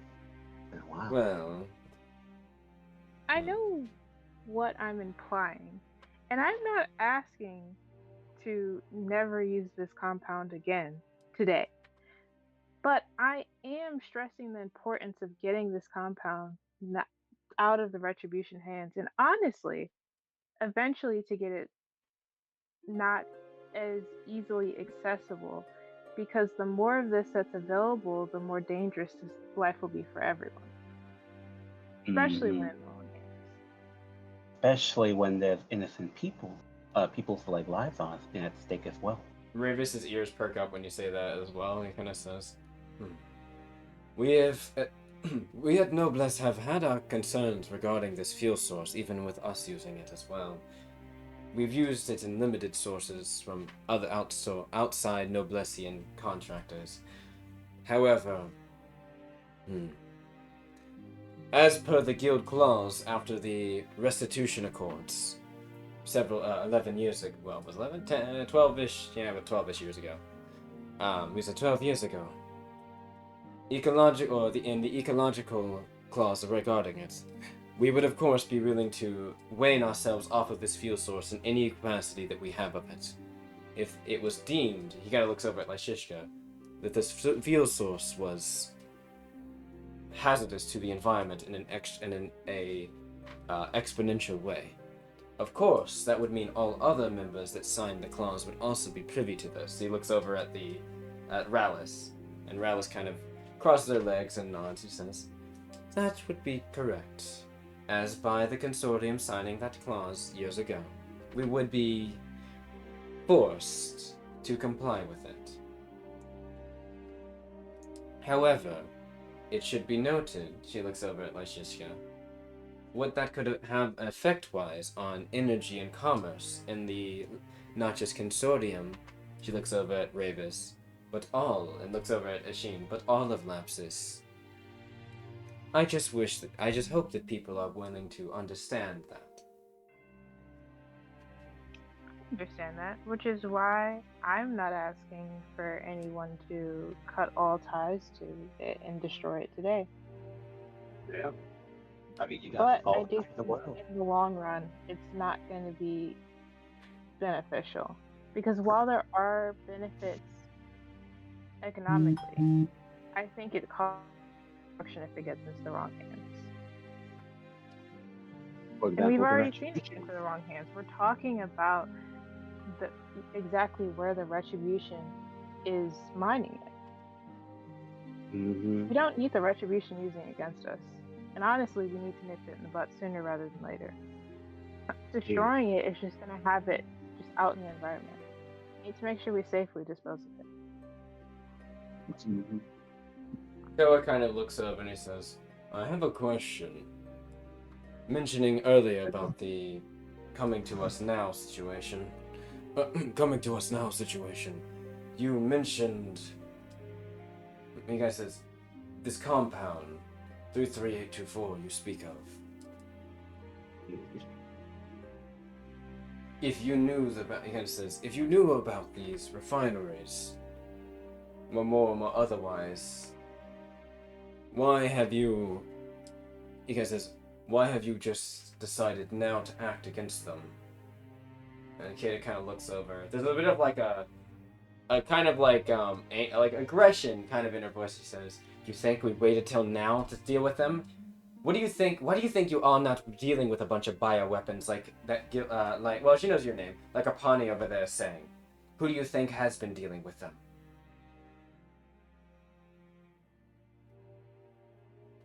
I believe you.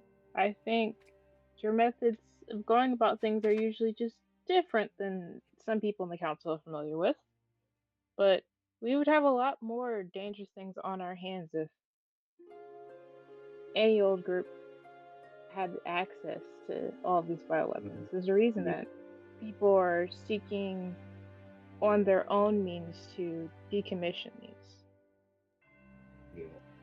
Not only that, but you guys also target just the facilities, and besides, you don't harm innocents. I called from your recent escapades.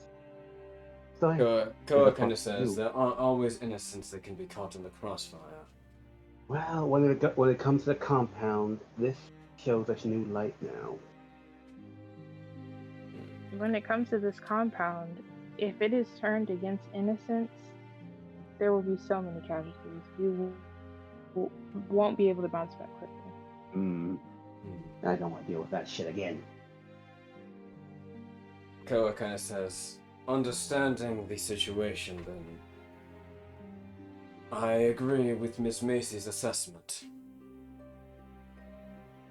He kind of says, we should act. If this agreement is the way we do so, then so be it. He kind of says, my mariners will fight with me and with you. Rallis kind of says, remember, that's not, he kind of says, we are in a situation of dire need. If what they speak is true, and what the data that we have read about this compound even potentially is true, there is a chance that the worst case scenario they speak of could happen. We cannot sit idly by and let Consortium citizens be potentially in danger. No, any citizens be in danger. Let's kind of mix over.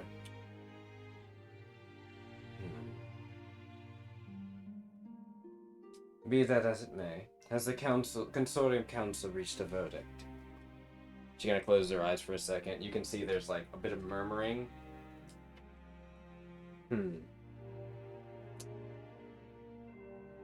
Alright, she kind of says, state your terms clearly, Miss Kada. Again. Kada will she kind of sits back for a minute, crosses her arms. Leviathan Strife is willing to agree to the terms of non-hostility with the entire Lapsus Initiative member nations, and the Guild, of course, though we're rarely at odds anyway. Provided you let go some of our captured members, do not arrest any more currently held by the Retribution. We will end. She kind of says, for that. Oh, one sec. I'm checking something. What? Oh, okay. Never mind. Sorry, that was group text or something. She says, besides that. I think. Above board, I think the Noblesse asked for some resources back. They did. We're gonna get into that when the full agreement is. She says. Yeah. They are also. She says, we are also demanding. She says, we are also demanding, though the guild seems to be pushing for it as well. All refinery sites dealt with in operations are to be decommissioned, not destroyed.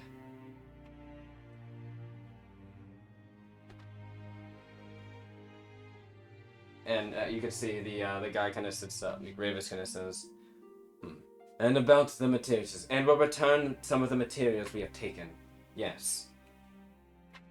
We'll return materials for shard generation. Gravis kind of says, I believe that will suffice for us then at Noblesse, provided we can provide energy for our people. And we have no qualms with you. He kind of says, not all of us are not willing to let. He kind of says, it is difficult to forgive from the past, but you have to take steps forward towards it if you want to actually make an effort and actually want to achieve something. He nods. Noblesse agrees to those terms. Ishin kind of sits up. Memorem will also. I will continue to. Ishino say. Memorem will also abide by those terms of non-hostility and providing of individuals that have been captured in the past.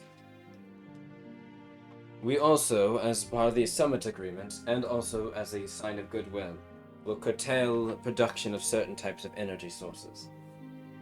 And if necessary, we are fully willing to outlaw Compound 33824 in our nation.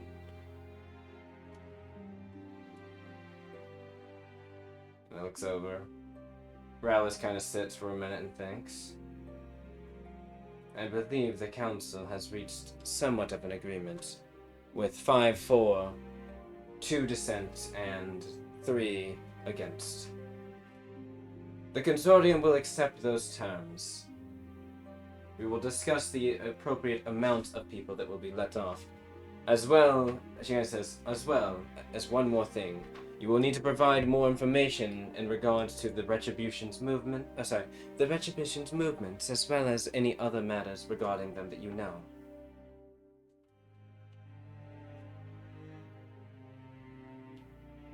Kata kind of looks and she will nod. We agree to those terms. Leviathan Strife. We agree to those terms. Let's kind of close her eyes again. You can see the screen, or the visual kind of screen projection slowly diminishes and then slams together into that singular white line and dissipates. Rallis's eyes stop glowing and she says, "Then I believe that our part of this meeting is adjourned." She will kind of get up and start to walk away.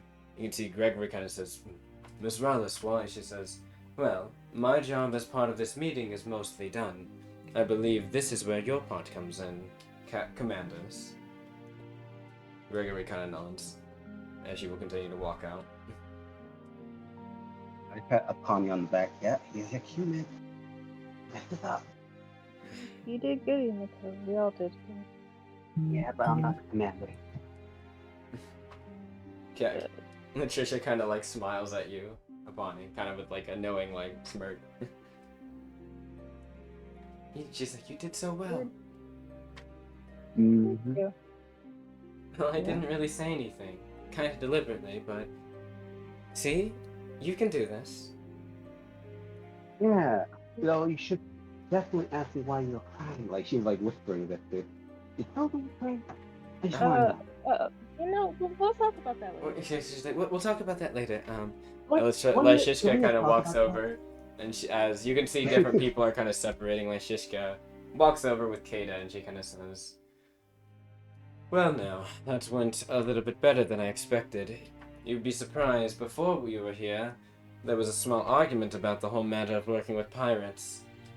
Gregory was quite insistent against it. Koa wasn't too filled with the idea either.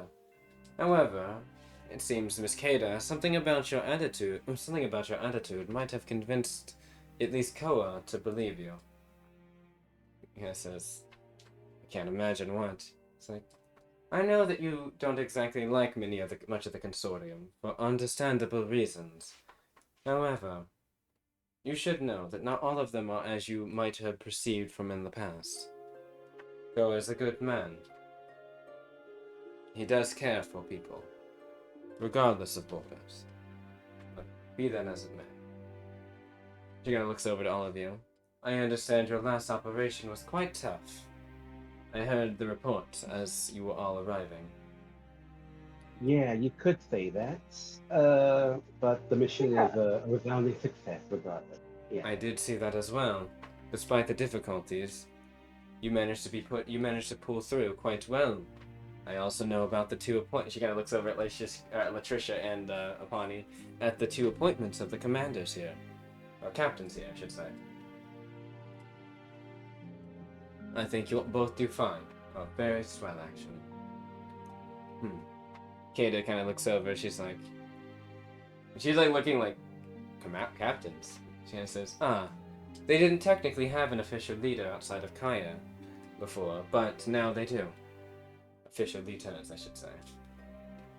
Yeah, but she definitely needs some more experience, though. On the field, anyway. Patricia's like, she's Don't fine. Don't worry. I know she'll handle herself well, but she needs some more combat experience as well. Like me. Lyshishka kind of Oh, looks over. Might want to work a bit on her confidence. She looks you up and down. But I think she's got everything else she needs perfectly fine. Yeah, that's why I need to go give her the old training. Isn't that right, Apani? That You old can't hammer sh- throw. You can't fight. You can't fight leadership into someone. It sometimes takes time to manifest. You should know this that's as well not as how I anyone at Imiko. Yeah. Yumiko, we're all equals here.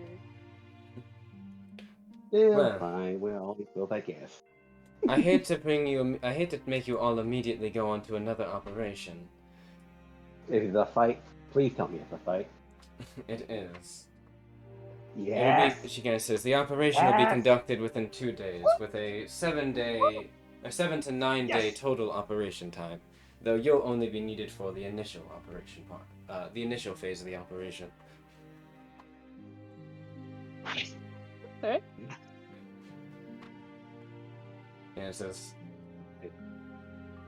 she'll look over. Kata kind of says, "Yeah, it looks like they just came from an operation. What were they doing?" She goes, "No, don't worry about it too much. They had a little date, you could say. Some of the members of It's the a little Retribution." secret. Cicada's like, "Wait, what do you mean some of the Retribution members?" She said, not a friendly one, we'll put it that way." She kind of chuckles. I look at Kata and I say, "Oh, trust me, I can't stand the retribution more than you can." Yeah, but not only that, we had a little fun on their expense, though. Yeah, looks over. "I Fun doubt time. that. I want those fuckers gone." Well, in any Yeah, I want those case. Same. fuckers dead. Get Hey, in I that need to ask. compound. When you say Yeah, that, Crow just kind of like taps you on the side. You Yeah, fine. I want those fuckers incapacitated. Kata's like, "Why not dead?" He's like, So, I wish they you were. know, as much as sometimes I desire true revenge, I do. some people have been lied to and deserve to be given a second chance under certain guidelines. I beg to differ. Lucius Okay. is like, "Oh, are you still determining or wanting to bring that up to the Initiative Council?" Yes, but probably on a bit of a later date. "Perhaps after this operation." Yeah. Yes, perhaps. Also, Oh, yeah. I actually applaud you for bringing up the compound because honestly, I don't think they understood what they were working with. Gina says, "They can try to lie all they want, but I know they're just waiting." "I just know they want the energy sources for themselves. So they can do something. Yes, so they can power their own." And before she continues, Lyshika says, "Actually, it's not actually untrue that they are in the dark about some things. Even the guild was, at least until 6 or 8 months ago, when their group," she points to you guys, "happened to encounter it more directly. When it was first getting onto Yeah. the markets, they encountered an illicit operation in some of the Alto area." She guess is the Alto are doing it? No, not that way. No, not that way. Come on. Keep up. Also don't It's like, like I was gonna say, I imagine they would hate this shit. They're big on the Yeah. environment as well, but says yes, somebody was illegally mining it in their area. Gilded Forgers had hired a special group that they were able to easily discontinue themselves from. She kind of thinks, she's like, "Was it one of those unofficial militias?" She's like, "Yes, actually it was." Great. You ever heard of So the, Lapsus is still using them. Which one was it? Yeah, Hertz you ever heard Greys, of the- Valiant Hawks? Yeah, Valiant Hawks. Oh, Or great. Valiant Tracks, anyway. Well, they're down anyway. They actually... Emiko's like trying to hold back a laugh, like, they barely tried to ambush us, though. Barely. Isn't that right, Epony? Yeah, She they're says, pretty squishy. "Not surprising. There's a lot of bellowing hatred in that country. All that talk about the burning pride of the Consortium coming back, blah blah blah. Bunch of nationalist pricks, racists, and others." Yeah. Can't say I disagree with you. Can't say I What? disagree at all. I am Anyway. hoping to establish a more peaceful future. Well, I'll be cheering for you if that happens. In any Yeah, but I case, need to ask, though, Kata. Is that your name, right? she looks over. "Yeah, don't wear it out." Yeah. I definitely gonna wear it out anyways. She smirks at that. I need to ask, though. You gonna come with us during this operation? Of course I am. About that. You think I'd miss an opportunity to kick these guys' asses? I asked for it. See, I was Yeah. on the. See, I had the vibe of feeling like you're about to stay on your pretty little behind, though, while we were doing this. So it's good to hear that. You Come wish. with us. I'm not no wallflower. I can chill. I don't know what even Clearly. over here. Yeah, You she's know, looking up they and were down quite- like. Yeah. Go ahead. Go ahead, Bonnie. What you about to say? No, you go first. She's like giving you a side eye, like, well, besides that, I definitely want to see how your fire stand looks like. Just want to, memorize it. And it says, You you know? can find out later. And she looks over. Anyway, what were you saying over there? She's looking at you, Apani. Oh, I was just gonna say, they were so hard on your group, and I, in a way, kind of understand why your group goes about the methods that you do. If it was 10 years ago and you had invited me, accepted it. So, no hard feelings here. And then Pawnee reaches out her hand to give a handshake. Her ear kind of raises for a second, and then she kind of thinks, and she holds out her hand, and she will shake your hand. Apani, right? She nods. Kata, as you know now. Yes. Yeah. Well, she kind of looks over. Yeah, if there's anything else you need from me, she says, Miss. Yes, Lyshishka. Yeah, Lyshishka. Just phone us at the ship. He says, of course. Also, we'll make sure that things are a little bit more tame around your ship. She says, oh, you mean those worrywarts gawking at our ship thinking we're gonna shoot at you or anything? Those idiots. If we were going to do something like that, just like she's about to say something, and like she's just like, perhaps you should be less brazen about certain jokes at the moment. It's like, right. Well, I don't mind. I don't mind at all, if you want to say it. Lyshishka says, it is not about you, Imiko. Other eyes and ears all around. Maybe we could discuss this later on at our ship. Yes. Lyshishka nods. That would be around. more preferred. Kata says, sure. In any case, I gotta get back to mine so I can tell I almost said Johan, Yandu about what happened. He's gonna want to know the details of some things. No problems with it. If you need any help, let me know. Yes, Sure let us thing. know. I remember your ship. The Stratosphere, right? Yep. Yeah. Mm-hmm. Because, well, I guess I don't know if you guys know, but she was actually in it at one point when they flew over to the to meet with the Yondu. Yeah, so she recognized it. Yeah. I remember. Yeah, I remember exactly when I asked Kayasa, who the fuck is this bitch? Yep. So she will take her leave. Lyshishka, for the moment, she'll look over and say, all right now. All of you should get some rest. It's going to be very busy tomorrow. Mm-hmm. We'll be talking about mission plans and things like that in the next day or so. Yeah, it's in that rack, Commander. We're gonna be in the field again. She's looking at Pong. She's looking at it with like a squinted eyes of a smirk, like, sure, boss. You're equals. Yeah. And she kind of will, Lyshishka will take her leave. Latricia will say, well, I mean, if we don't have anything else to do, Krez like, why don't we just, relax for the night, or for the day? I mean, it's not super late, we've still got most of the day to do things. Latricia's like, sure, that would be nice. Oh. Honestly, we Oh, haven't really relaxed in a long time. Yeah. Yeah, I'm gonna point this out though. She's like point a finger, then she points it to Trish. Trish, babe, Yes? what do you want to do? What do you want to do for tonight? Tonight? Yeah. Okay, thanks. Food, for one. I am kind of hungry. It's also midday. Actually, I'm kind of curious about something.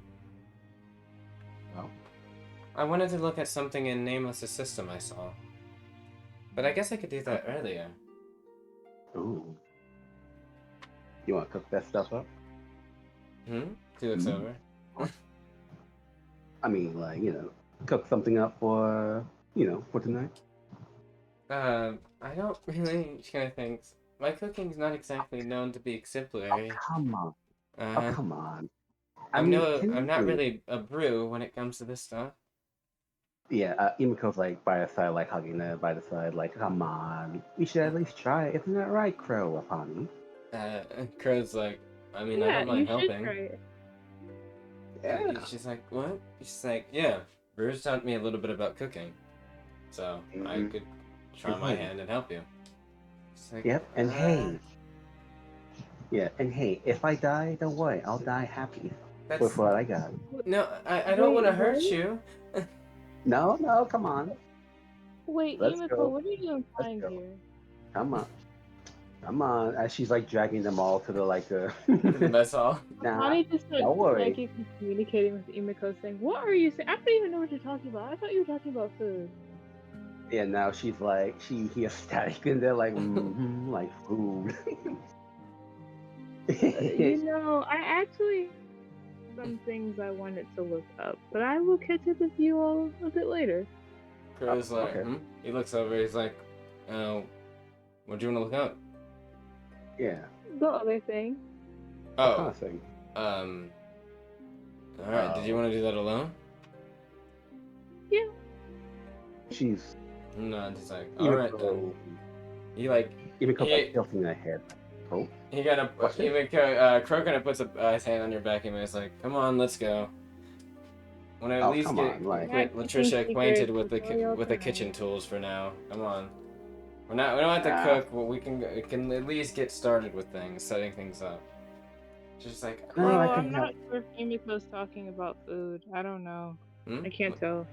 You guys says, wait, we're heading to the mess hall, aren't we? He looks over at you, Yumiko. Yeah. Don't worry. Yeah, we're going. He Don't touch squints. that laugh. He's like, Don't. Yumiko, we're going to cook food, Nah. right? Yeah, she's just dragging into the mess hall. Like, yeah, she's just like like chuckling. I don't know. Something about that laugh. Something about that laugh ain't that right? That girl ain't right. Like Emiko, as you all go, sorry. Emiko, you always have something up your sleeve. And also in her mind, it's like, come on, just go do your thing. I'm just like trying to distract them. Okay. Also, see you tonight. Yeah. See you later. See you. So, we'll start with Apani then. Apani. Apani wants Trisha to look for the list of the people that were in our last mission. She wants like Shishka too. Yes. She Wait, wants to see if Leshishka has it. Lashishka will, when you go over to her, probably like to her quarters, she will like look over to you and say, "You want a list? You want a list of everyone involved in the mission still being made at the moment that was people of interest. Why?" What do you have so far? Can I look at it? Sure. Are you looking for someone? Yes. She kind of thinks. She will pull. She'll go open. She'll open like a cabinet, and she starts pulling out some papers. And she says, "This is incomplete, but this was what we had as a list of names so far, of attendees at the party." She kind of says, and she'll put it there. As she does, she kind of sits back and kind of like just watches you as you're looking through. Doesn't really say anything. I think Apani would kind of be like searching through the list, silently thinking, like, I'm gonna look for her Roman inspection. name. But also, like, what if she didn't even use her name? Like, what if she used the alias? I used the alias. So Apani just kind of starts to like Overthink it. Roman inspection. I will. Where is... 1 second.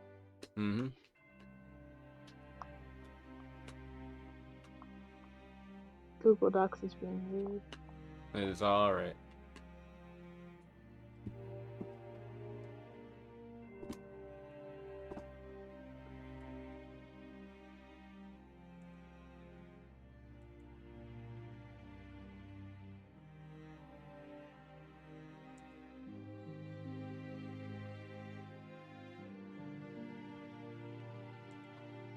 Apani rolled a 14. Okay.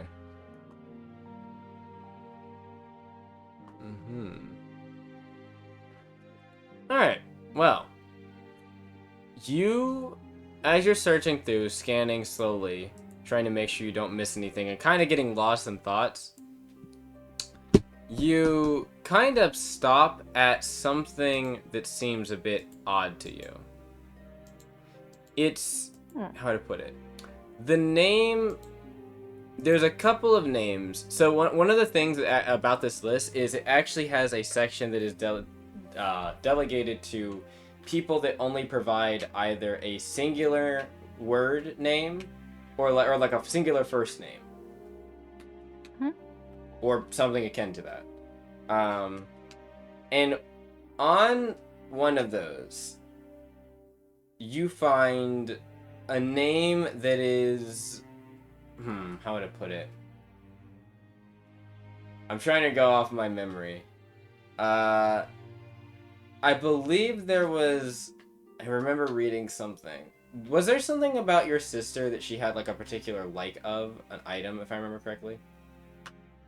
Or am I misremembering? I know that there is someone else in the party's life that's an item that's particular. That might have been who I Someone was else that thinking was- of. I think the only distinguishable thing that she would probably still have would be the fact that we look alike. You know what? I'm gonna make up an alias here.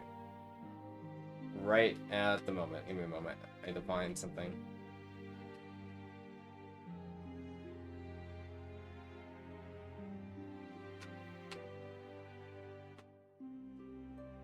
Ruby. R-U-B-Y. Ruby. There is a name that's just... You kind of linger on it. You don't know why, but you just linger on the name.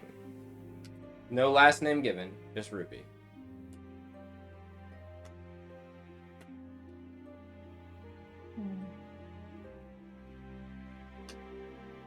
Let's just go. Relationship stops. It's something about that name. This might be pointless, but could you see what you can find on this person? She looks over. Yes, I will have my scouts immediately. Kind of looks you up and down for a moment and says, "Do you know this person?" Is there a picture? Or is it just I have a feeling? It's just a feeling. No picture. Yeah. I just have a feeling. I know that I wasn't the only one of my family at the gallery. She kind of thinks. Her eyes kind of... One of her eyes wide, or I guess her eyes widen as she looks over to you. A sibling. Intriguing. If that's the case... I told you that I'm looking into your past, your family. And I would give you information as I found things out, or as I had more concrete information. Something of note. Even if it's not concrete. I do not believe that all of your people, your tribe from Nelfnir, has deceased, as records show.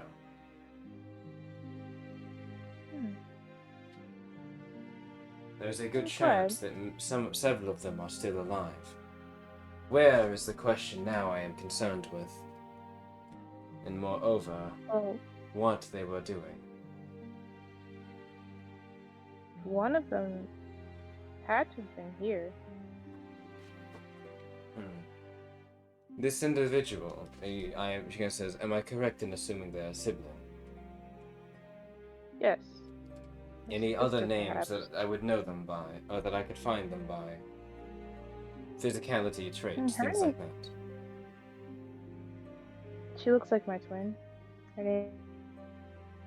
She has black hair. I said she looks like my twin. Her name's Ayana, and she has black hair. She's always been a little bit shorter than me. But I don't know. It's been so long. Tina, thanks. I haven't seen her in so long. You can see she's writing something down. That will work. I will begin the search around for this person. You will be the first one to know when I have found them. Thank you. She nods.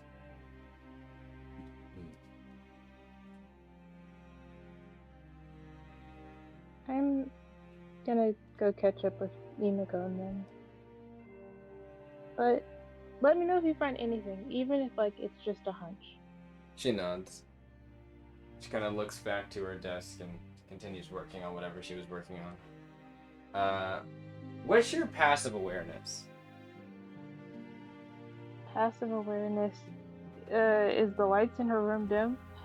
No. Okay, then it's a 16.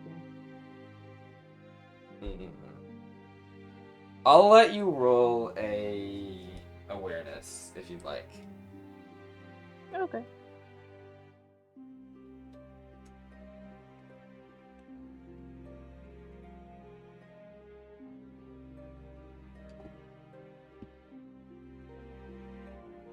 I rolled a 16.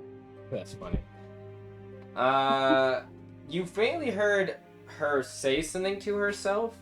It wasn't directed at you. It was just she was saying something like thinking aloud.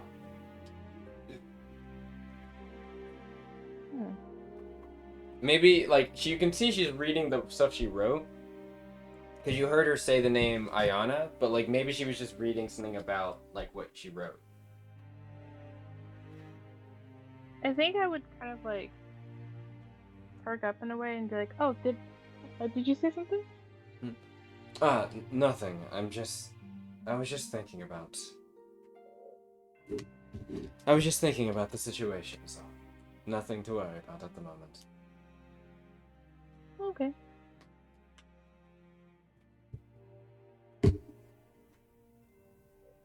Yep, she continues. Apani just kind of goes back to Emiko. Apani kind of like pulls down a strand of her hair, still looking at it.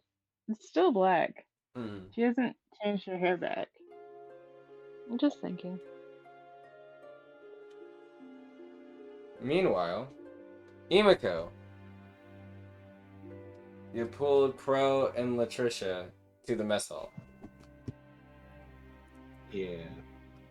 So like she's probably like rattling things off like, so what are we gonna do? What are we gonna like cut up? So what are we gonna like how much the amount and what's the what to put inside here and there? Crow's like, well, I first feel things like first. He kind of looks over. He picks you up. First things first, little gremlin. You're going to wash your hands. whoa. Hey, hands off the merchandise, babe. As she like pulls Yeah. herself off. Come on. Wash your hands over there and put that apron on. He looks over. Oh, there's you, Mr. Mechanic. Wash your hands as well. I see He's you're very already movable. by the way, he's already tying an apron on, and he is like looking over at you, like hands like to his sides, like, come on. he's set. He's already washed his hands and stuff. Yeah, hands on the hip right now, like, wow, aren't you Mr. Prepared? Fine, I will do so. As she's like getting ready to like wash her hands, she says, so, what do you think about the meeting? Girl kind of says, Latricia's also washing her hands right now, or actually getting some stuff. I'd say she's probably getting some stuff out of the cupboard. And he kind of looks over and he's like, yo, you mean Makeda and that, and the rest of them? Yeah. Also, no, go ahead. Well, I mean, what is there to say? The agreement got solved at least. Honestly, I figured it'd be more like pulling teeth, but actually we seem to get that over pretty quickly. Well, yeah, of course, that's why, because we're there. To like, get things to smooth out and stuff. Yeah, Ipana did a pretty good job of helping with that, especially as it pertained to the compound stuff. I'm honestly kind of surprised that the Consortium people actually listened to her about that stuff. Well, considering that we have experience, people tend to listen when people have experience, True. Well. No, I'm not really sure. She just looks over like, about what? Says, I don't know. That Rallis woman, she just, I don't know if I'd say concerns me. I just feel like she knows a lot more than she's letting on. Oh yeah, super fucking like suspect as well. I mean, like, have you seen her talk? Yeah, she's got a very particular way of words. She's very matter of fact. Very matter of factly. Kind of reminds me of something though. But no, Yeah. just talk to myself. Who does it remind you of? She doesn't say. And she's Uh, like washing her hands and getting ready. So, yeah. We ready? yeah, it says, well, that was a very bad way of blowing that off. Anyway. Yeah. Yeah, turns. Yeah, he kind of says, so. Says, we guess we should start with something relatively simple. I guess it's not really dinner, but it's something. I mean, it's not really dinner either, it's lunch. How about, he kind of says, I don't know. How about we make something, I know something really simple. He'll like walk over and he will go into the ice box and he will pull out some patties and he'll say, we're gonna make burgers. One of the more simpler foods to make. She like gives him a bland look, like, are you serious? Look. He kind of says, Like, listen, the other option I was thinking was baking, but I honestly don't, he kind of says, I honestly don't want you to tear up the kitchen, so. What do you mean? I always like be careful with stuff, you know? Come on. We can always do the baking shit. He kind of says, we'll do that later tonight. When Apani can join us, how about that? She rolls her eyes at that. Fine, let's go make the patties, I guess, the burgers. You kind of take them and he will kind of, you'll see, he'll give each of you like 3, and he will walk over to the grill kind of side. He kind of looks at it and he says, all right, now, you're going to, he kind of says, he looks over Latricia, it's pretty simple. All you're going to do is this, and he kind of makes a motion where he like puts 1, 2, 3 down, and he kind of says, and then you're going to let him cook for a bit. They're gonna start to turn dark on the bottom, then you're gonna flip them, and Latricia is actually like intently looking at him, like nodding, like as he explains this. He's like, okay, Yeah, and yeah. Meanwhile, Imiko's like looking at, like, not looking at, like, just saying that. As she's just like spacing out. She's like, okay, I think I got it. So, and I use a spatula thing like this. It's like, yeah, exactly. And it says, all right. So you can see they've got their burgers down. He kind of looks over. All right, Imiko. Yeah, fine. Can I roll something? Yes. You want to roll? What do you want to roll? Let me roll. What are you trying to do? I can tell you what you're gonna. What are you gonna roll? What do you want to try to do? What? Definitely gonna make probably just like flip the patties here and there. Probably add some spices. Roll me an agile hands. There is actually a cooking check, but go ahead and roll me an agile hands. Yeah, I want to know if we got a cooking check as well. You do. It's a profession. So. But go ahead and roll me an agile hands. See how well you flip those burgers. Yeah. What about Trisha? Or is it just I'll have a roll. I'll have a roll. 21. Alright. Imiko's not, you're not doing too bad, actually. You flipped the burgers relatively well. Yeah. She's like nonchalantly. You can see Latricia is, she actually has a decent plus to agile hands. She is a bit more careful, but she actually does flip them pretty good, and Crow just kind of very haphazardly flips them. You can see he kind of says, yeah, roll them. He pulls over some buns and he kind of puts them on the grill. She's like, are you going to burn the bread? She's like, oh no, just toast it a bit. Sometimes people like a little bit more crunch on their burger. I do personally. So, doing that. She's like, crunch. Okay. Yeah. Sometimes I like to add in butter as well. The butter. Yep, you can. And so some people put cheese on. He's like, I'm particularly not a fan of it, but if you want to. She kind of nods. More a fan of Gouda. Yeah. Well, if you want to add some onions as well, you can also burn them as well. Cook them. He's like, all right. He's like, yeah, you can saute some stuff. And you kind of she's like, saute? She's like, I think I know that. We used to do that as one of our big things for cooking in the wilderness when we were practicing survival training. It's like, oh yeah. It's like, yeah. She kind of walks over, grabs a cutting board, and then grabs an onion, and she kind of just very, very quickly and efficiently just chops it, slides it to the side, into a pan, and then she goes over to some mushrooms and You see her with. It is like an expert. She like takes these big mushrooms, kind of like puts them onto the thing, and then in one quick motion, you just hear the sound as she swings her hand across, cuts them into easily like Swiss pieces, and then slides it to Yeah, the side. yeah. And Crow is just Himiko's kind of like, like, God yeah. damn, that was quick. Himiko's like looking, look, while while Trisha's doing that, she's looking at Crow in the eyes, and she's mouthing the words, "Are you seeing this right now? What the I fuck?" was like, yeah, that's. She's like, yeah, we had to be quick about things. We weren't given that long, so we had to learn to do this stuff really quick. The other thing we knew how to make was shish kebabs. It's really easy. You just find a stick and then you stick things on it, and then you roast it over fire. Imiko will like look her up and down, and she'll look back to him and say, "Huh, not a newbie at all. Yeah, Not so a I newbie guess at all." not. And I said, well, hey, it's only a few things. We just learned some very basic meals to make, you know? Just things that we could get relatively quickly from the environment around us. He's like, yeah, but quick cooking this as is well, I guess. yeah. If this is what you call quick cooking, I dread to think what you call slow cooking, because god damn, that is fast. And that's efficient too. Yeah. She kind of like walks back over to the. She's like, oh wait, are those good? He's like, oh right. He starts flipping the burgers again. He's like, right. I said, Okay, come on, burger boy, let's go cook some burgers. yep. He's like, so yeah, you guys are able to pretty quickly cook some burgers and saute some mushrooms and onions, and by the time probably Apani gets back, they have got some nice burgers, Apani. Like actually really good looking burgers they've made. Brew, you can Also, see passing the hallway, kind of looks in and sees all of you like sitting down and eating. And kind of like he looks over, sees Crow, just gives him a thumbs up, and keeps walking. Yeah.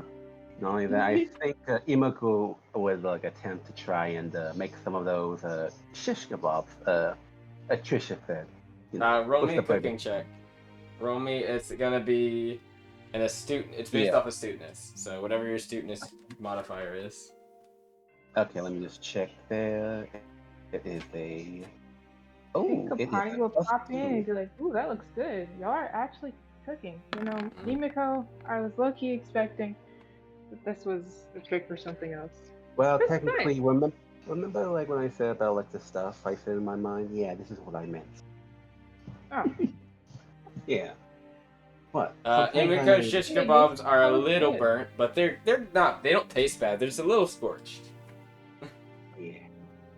Yeah. Imiko's charred like you know, yeah, shish kebabs. That's what she says. That's what she names it. With pride.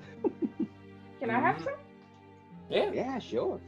It's good. It's got a little bit of a charred flavor, but not. It doesn't actually taste super bad. It definitely is missing a little bit of flavoring. She could have added more seasoning and maybe like some type of soaking in some type of marinade, but it doesn't taste bad. It's serviceable. I like a good char. Mm-hmm. Latricia's the burgers with the sauteed stuff that Latricia put on and spice and the burgers. Those burgers are good. Those are probably if you've had burgers before, those are probably one of the best burgers you've had. You feel?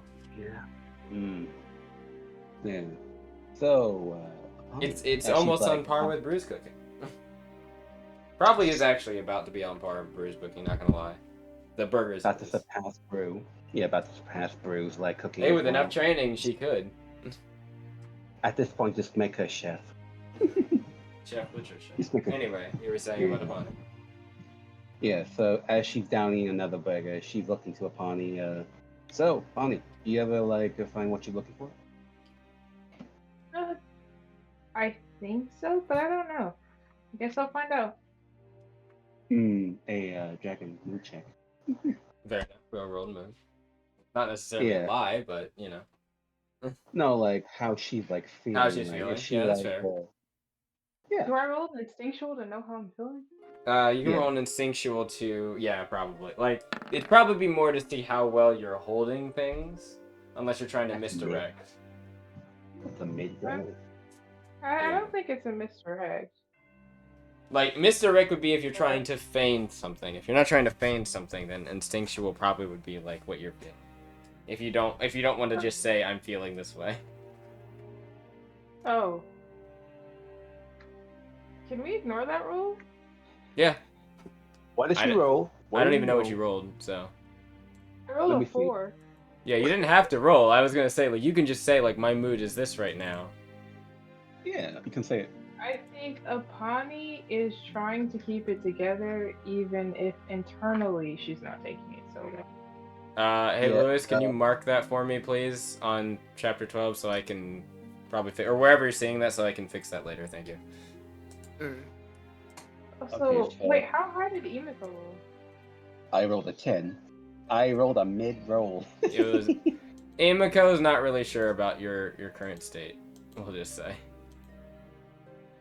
I mean, like, it did surpass the 4, right? I mean, I sure.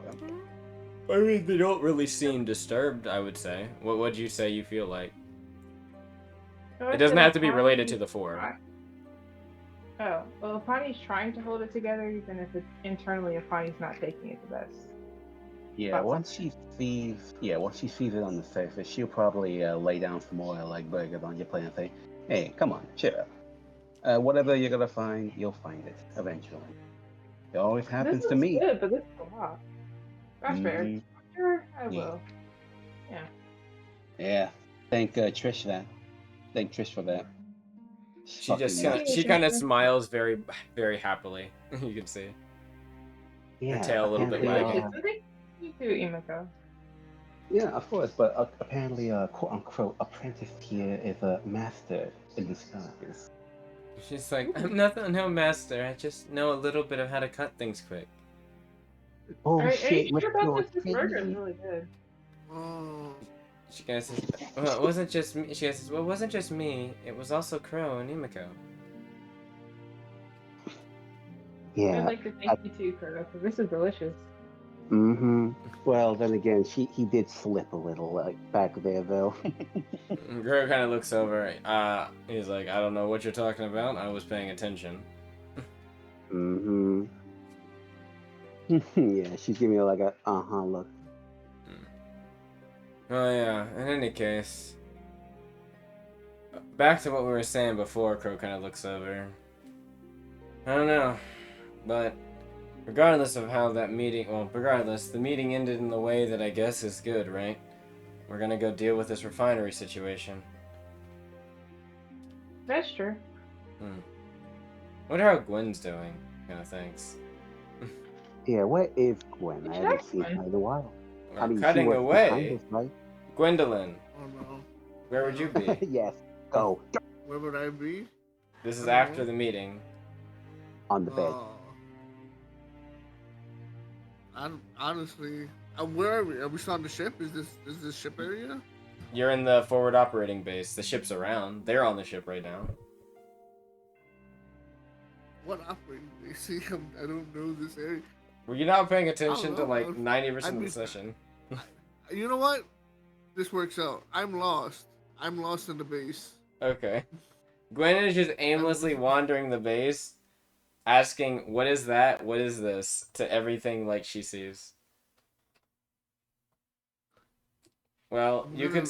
If there's Okay. a door that says "Do not enter," I'm entering it. Gwendolyn just I'm probably wandering put- into like areas that are like dangerous, just like, oh, I wonder what this is. Someone's like stops you, like, Gwendolyn, like, miss, you must put on a hat if you're going to walk into this area. They're still building parts of this. What kind of hat?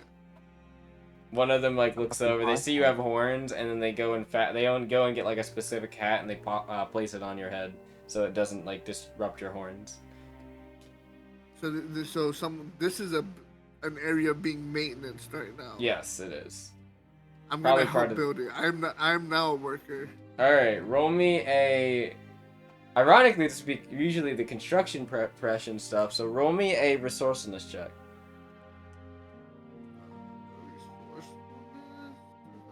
That's up here. Yes, it's just your modifier. Okay. Yep. Well, time to get fired. Let's see. MID? Oh, hey, 14. Okay, it's not. You're not the best worker, but you're actually pretty serviceable. Like you are able to lift things up decently to help them around. Because actually, isn't your strength actually pretty good? Your vitality. Yes. Yeah, so like you're actually able to lift up some things pretty decently well, help them around. They're a bit surprised at first, but they realize like you got that dragon strength. They're like, okay, no, like she's good, and like they start like helping you coordinate like different things or coordinate things for you to like move around and stuff like that. They're basically building a little section of defense, like defense battlements that is on the outer wall. And like a little bunker area that can be used by people, used for them to like pop in and out of. You can see different groups. It's mainly the Noblessians and Memorens you can see that are like kind of out here talking to each other about this stuff. They seem to be mainly coordinating the like structures, the environment, or like more like the structural environment and stuff like that. The Memorens are telling them about like this is this type of gravel and sand, and you need to be very careful because you need to make sure it's wet and then kind of scorched so that it stays hard and it will not kind of like fall out from under you. They're telling them like where to put these poles to like stake for supports and things like that. So they're kind of giving them like help, and you're just kind of following after as they do that. The guild kind of overseeing the stuff. And they're getting along a little bit well. I'd say you notice, and you're getting along with them well. I'd say that you're probably here for at least like 5-ish, 6 hours, probably helping. Until either they stop or someone pulls me away. They pretty much like stop for the day as it gets to like mid-evening, and they're like, all right, they're gonna call it here, and everyone is released back to their regular quarters and stuff like that. And they say like we should have this done within the next 2 days. And they're like, good. That means that by then the operating base should be mostly at least defensible. Defensible against who? They kind of look over and they're like, you guys just... he says, one of them kind of jokes like, I think the dragon's a bit slow on this one. He's like, he kind of says, ignore Fred. He says, ignore Fred over there. It's the retribution, of course. You know, the reason why we're out here.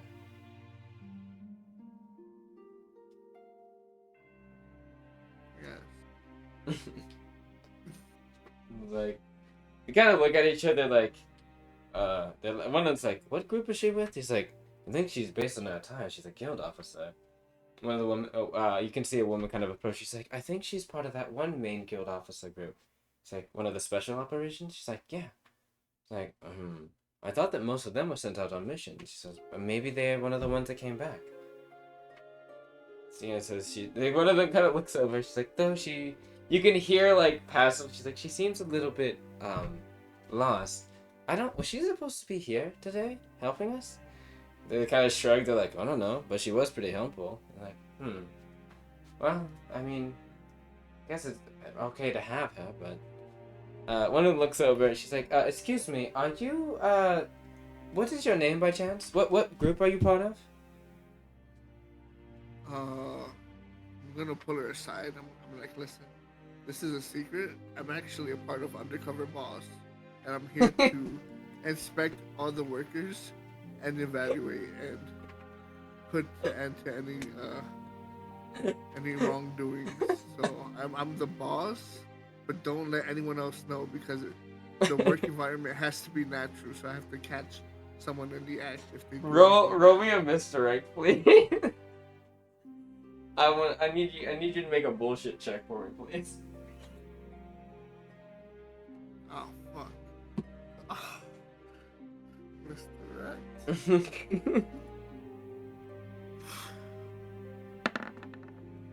be good. Mm-hmm. I'm gonna roll something. Hey, Dragon. Uh-huh. I have my tails, right? Yeah, but you're nowhere near her. But do I sense it, though? No, you don't. She nods, she's like, okay, You should. she says, I'll make sure to keep it silent, okay? She sits up and she walks away and leaves you to your devices. She just goes and joins the other group. God. Oh my god, is this a second instance fucking with me? So yeah, you're left to your own devices. Alright. Do I catch any bad employees? Anyone smuggling work tools or Room money and laundering? inspection. Room and inspection. Oh god, I'm about to bust this case right open. Damn, bro, I'm looking for money laundering right now. Wow. Fuck. Well, at least I have a good Well, plus. actually, you have a That's good plus, so yeah. You don't find anything you think is like nefarious necessarily happening here. Like there's nobody stealing like materials or something or hauling it back. Like they put everything pretty much where it should go, like tools, materials, you know, stuff like that. There's surveyors that are around. You can see there's people that are guarding that do rounds around the area on the outer rim. But yeah, no, seems like it's a pretty efficient thing here. Okay, so then at the end of the day, because there's such a good working group, I come out and I'm like, congratulations, you guys aren't, you know, doing bad deeds, so I'm going to reward you guys by buying everyone here lunch or dinner. I don't know, whichever is the time of the meal. They're like looking at each other, very confused, like, what is she talking about? They're like, I was an undercover boss.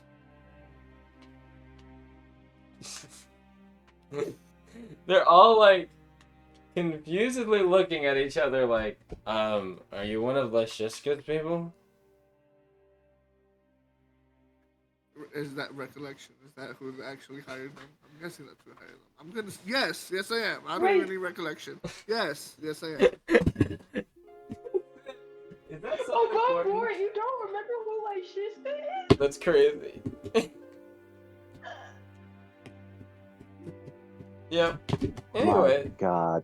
And you get a bonus. Everyone here gets a bonus. Oh my God. Please, Harry, when you don't say do they're getting this. a bonus, a lot of them are like, wait, really? Like I'm proud of you for being such an honest and hardworking group. A lot of a few of them look over, they're like, yeah, like they start cheering, like, we're getting a bonus for this, yeah.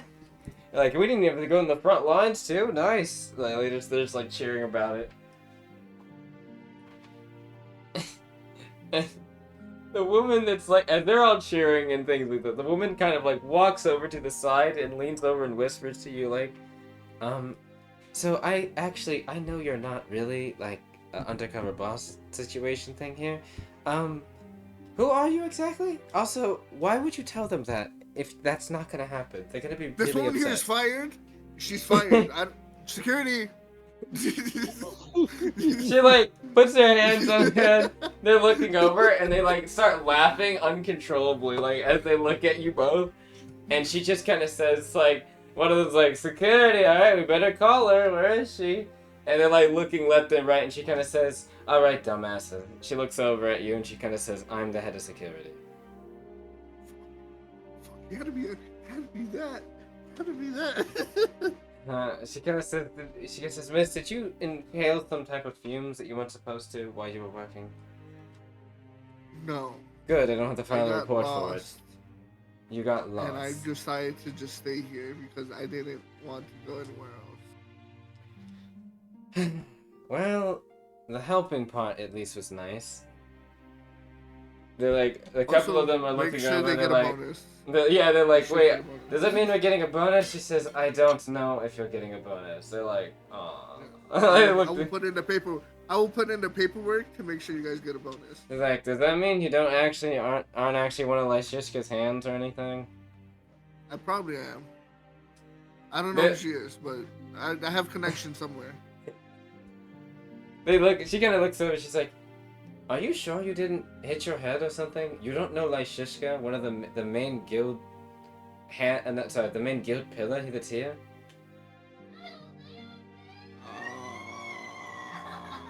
No.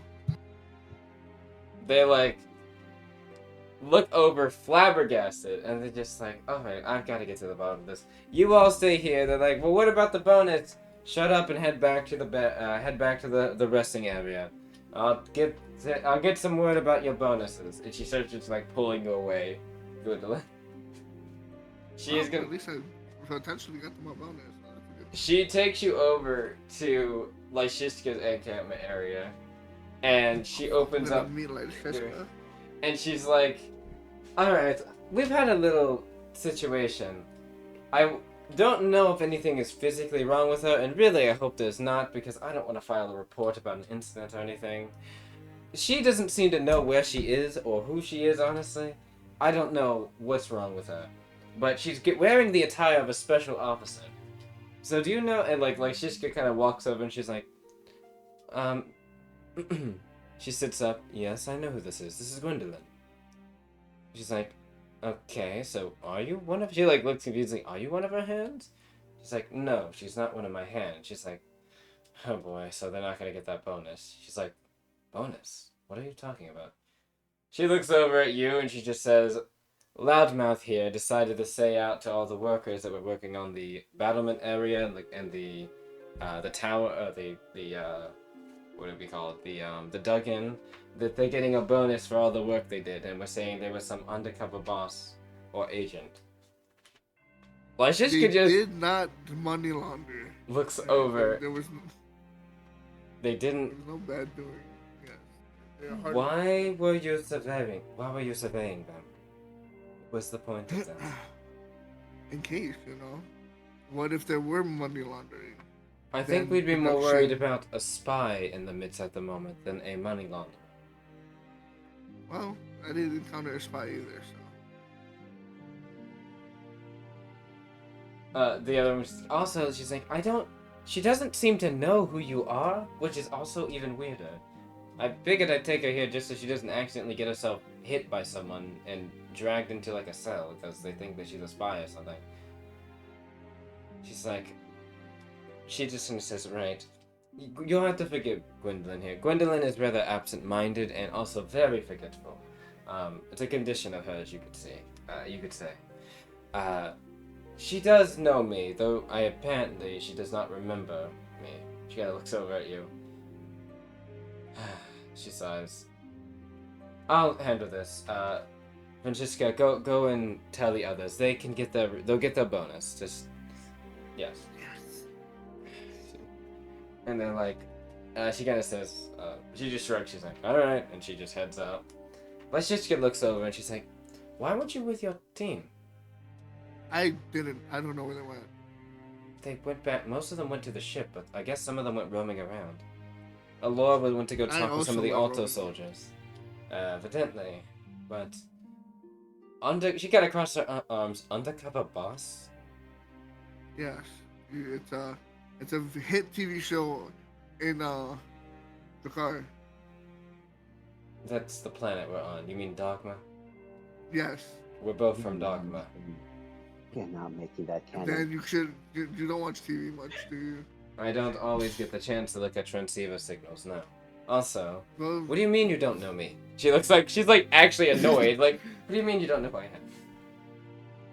I'm bad with names. The face. I remember the face. The name. It eludes me sometimes, especially under stress. I am horrible under stress. This is why I'm not a spy. Kind of like massages the bridge of her nose. You should have a chaperone. I'm appointing a chaperone for you. Where's Brew? Usually Brew's your my chaperone is Brew. Oh, she Where's thinks. my Brew? Right. Brew is currently in the medical area. What? He's hurt?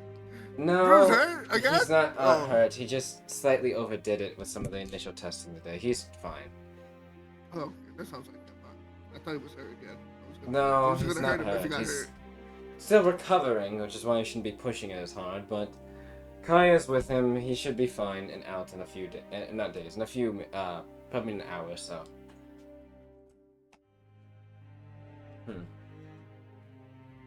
Speaking of that, about that last operation, I was going through some of the logs. She sits down and pulls up like a screen. Bella Camaris Watar. The situation around her in Brew. She looks over at you. You're aware how dangerous this situation is, aren't you? Yes. Do you know what I'm referencing? No. In your last operation, you discovered that Bella Kimaris Watar is working with the Retribution, and most likely is the pilot of the Chain Jin Vanguard. Yeah, I remember that. Well, if that is the case, that means she's your enemy currently. Oh.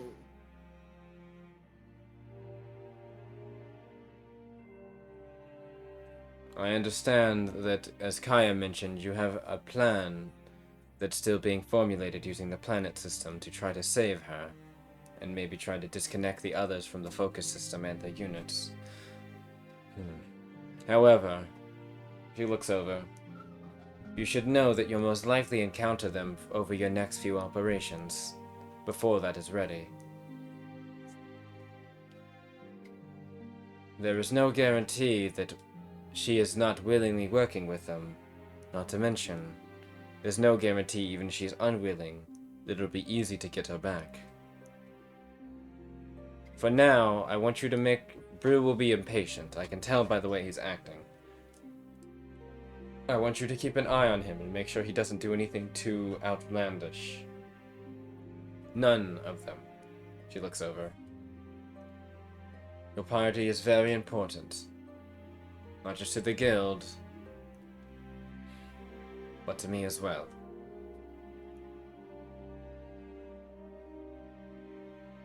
I do not want you putting yourselves in undue strain and stress and danger when it's unnecessary. Until you get that machine that they're working on ready, and you're able to formulate an operation plan. For now,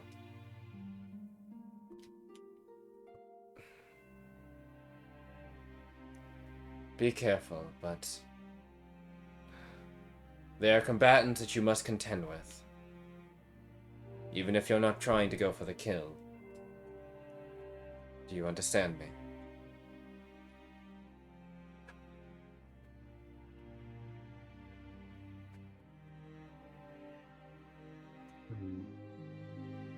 Meanwhile, Gwen is probably sleeping after all that monologuing. Gwendolyn. Gwen. Oh my God! There is no way. Gwen. There is actually no way. For that heart-to-heart talk, then. I refuse to believe that he passed out. Then Actually- I had to put some noodles on the stove. Okay. Oh. I was about to say, I was like, there is actually no way he did that. Okay. That's fine, we'll give him a moment.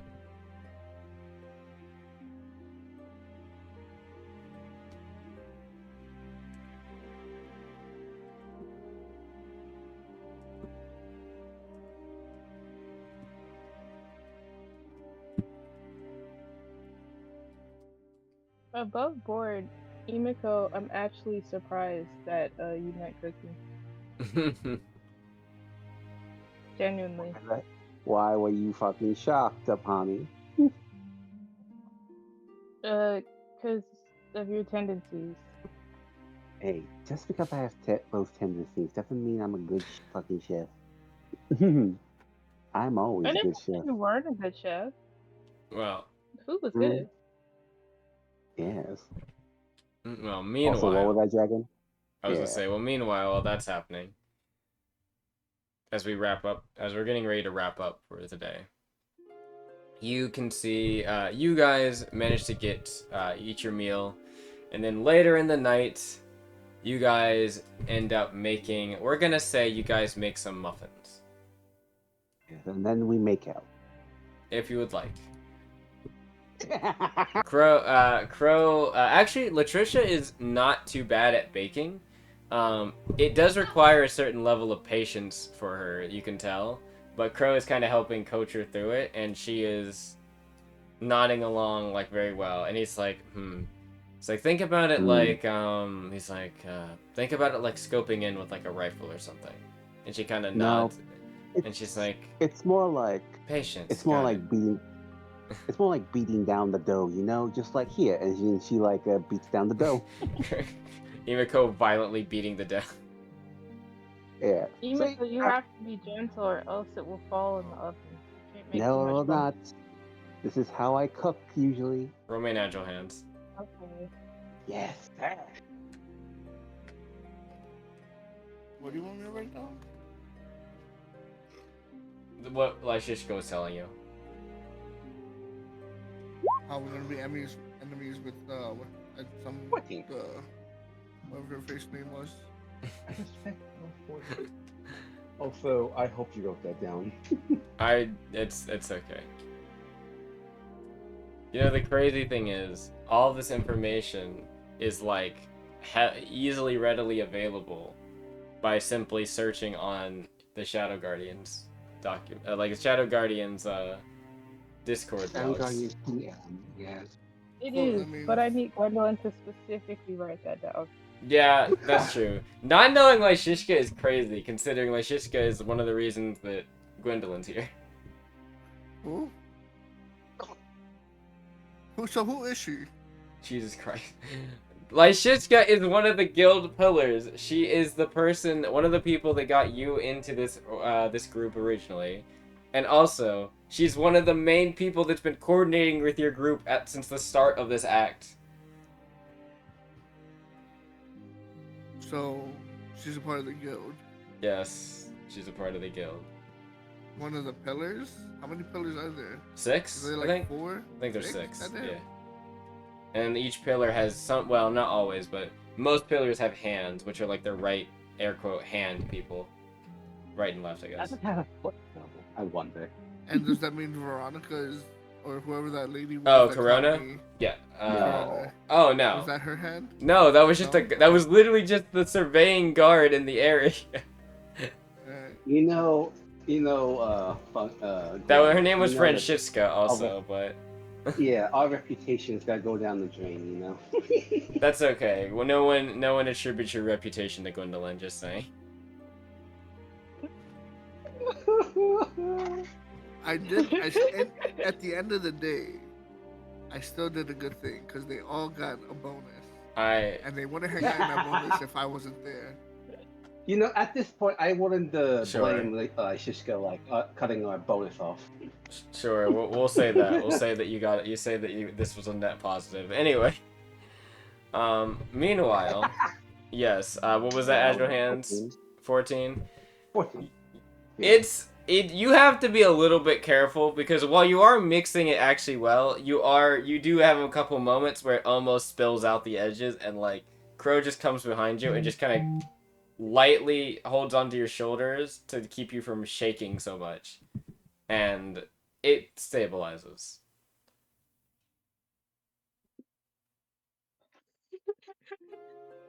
You know, kind of like that scene in Ghost, like that thing. Yes, Apani, I will indeed. Yes, I agree. Oh my. But yes, God.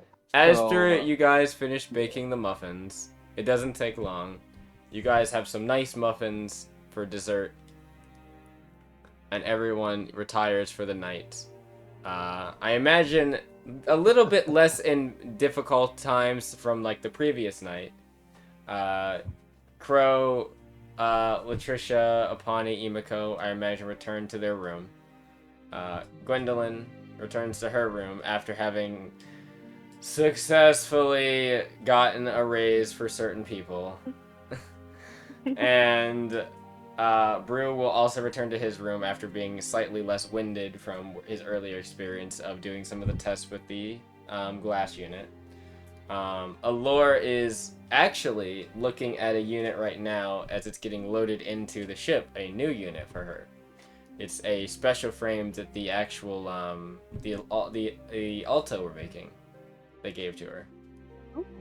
Yeah, so you'll hear about that next session more. It is called the I think it's called the Croc Eater. Is that what it's called? One sec. Lawfo, what is the name of that unit? It's called the... No, that's a thing I can't talk about yet, but... Where is it? Here we go. No, that's the shield. What the fuck is this called? It's called, like, the Croc... Oh, it is the Croc Eater. I was right. Yeah, the Croc Eater. Cool. So, yes, the Croc Eater. Gwendolyn's unit is also hoisted up as well now. It's ready. And yeah, everyone has a nice, relaxing, long rest with no strings attached, no violence or anything bad happens. Crow is probably... Honestly, Crow is admittedly in a bit of a snuggly mood, and he snuggles up next to all three of you very, very nice. No, not that. That's not its name. No. Or Chronic cries in sleep. Crow and Latricia will pull you in close. Oh, okay. In that case, Crow actually would pull you in close because he knows that you were feeling something and he wants to console you, so he will just pull you in close. And he will whisper to you. He says, he'll do everything he can to find her. Oh yeah, she knows? Oh yeah, he knows. Is Emiko gonna be awake and be nosy? Yes. He doesn't say names. He just kidding. says. That's all he says. Yeah. The party just says thank you. Mm-hmm. And that is where we will end the session. As that is, I should say, happening, we would like to thank all of you for coming on by for a little bit more of a lowbrow session, I guess, outside of the, meeting part. Nice to have these, but next session we will be beginning basically at the start of, operation planning, more like explaining, because it's already been planned out. And then we're going into combat pretty quickly, so yeah, there's that. As the party deals with Operation... wait, what's it called? I think it's Operation C... something. Operation Sea Cleaning is what it is. As the party deals with some of the nefarious Compound 33824. I wonder what bad things could happen with that in the mix now. But anyways, thank you all. I'd like to repeat the things from earlier. If you would like to try and play Dreamforge yourself, feel free to hop into the description box below and join into our Discord, where we organize all sorts of groups and fun shenanigans, whether it be mini adventures, little like short, like one-shot like things, short adventures, a bit more long form, kind of a mini campaign, if you will, little things. You can also talk with many of the different people around, from it being devs or other community members, and even some of the star players we have in Shadow Guardians here, or in the other group for Echoes of Stardust. I definitely didn't blank on our name for a moment. So, yeah. Of course, you can also find our socials, where you can see some of us posting art and things like that, as it pertains to the project. I actually think we're a little bit behind on posting art, though when this video comes out, we might be caught up a bit. I think we're going to have a lot more Armored Knight stuff coming out soon. Some more vehicle focus. Oh, sorry. As you can tell, it's actually a little bit late or not late, but some of us are quite a bit fatigued. But in any case, thank you all for watching. Leave a like, do the comments, you know the drill. Subscribe if you want to see more, and we'll see you in the next video. Bye-bye!